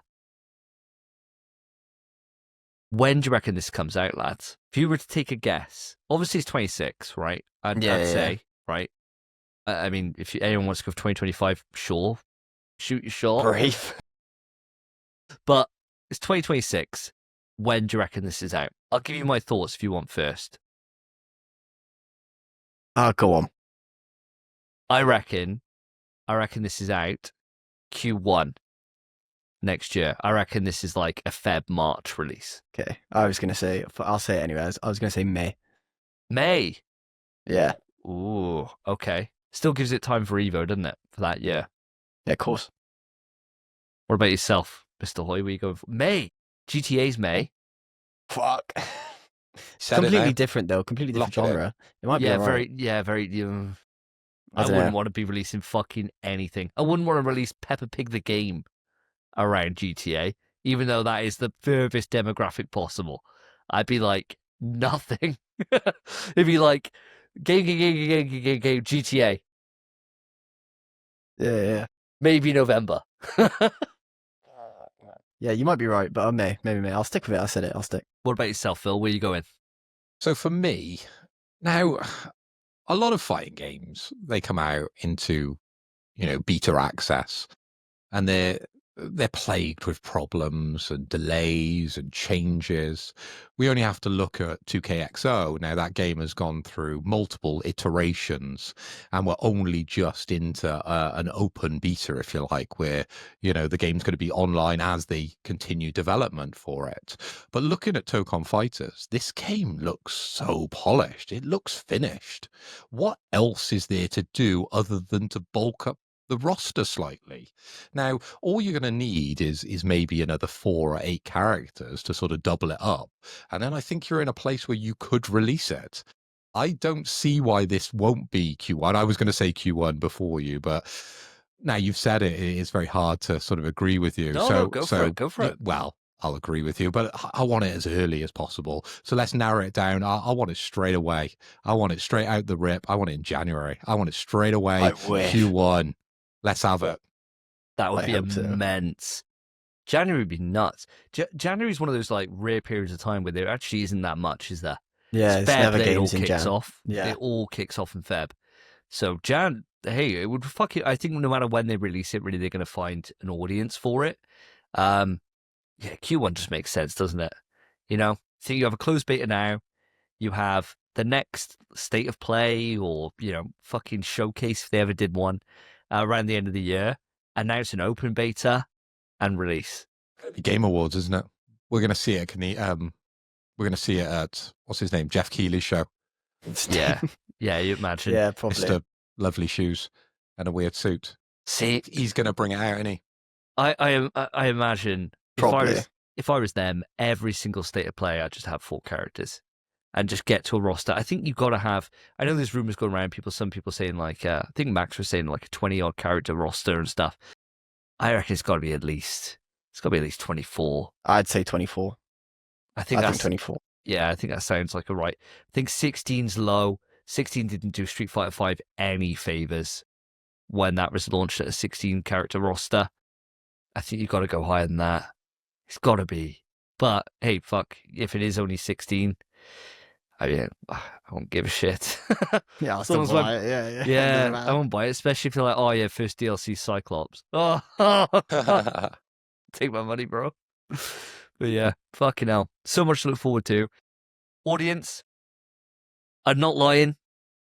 I will buy your PlayStation user access if you get into the beta. Just to reiterate that, just in case you think I'm talking shit. If you get in, and you can prove that you got in, holla, let's discuss a price. All right, everything's worth a price. If somebody can do an indecent proposal on a marriage, and they can put £1 million down to sleep with someone's wife, I could put money down to play on your account on PlayStation to play Marvel Tokon Fighters for the weekend. Please, God, sign up for the beta. Give me all the chances possible. I will not disappoint you. I'm sure we can sort out a trade. And if it's not money, you want a sexual favor, I'm sure I can sub in Spence for that.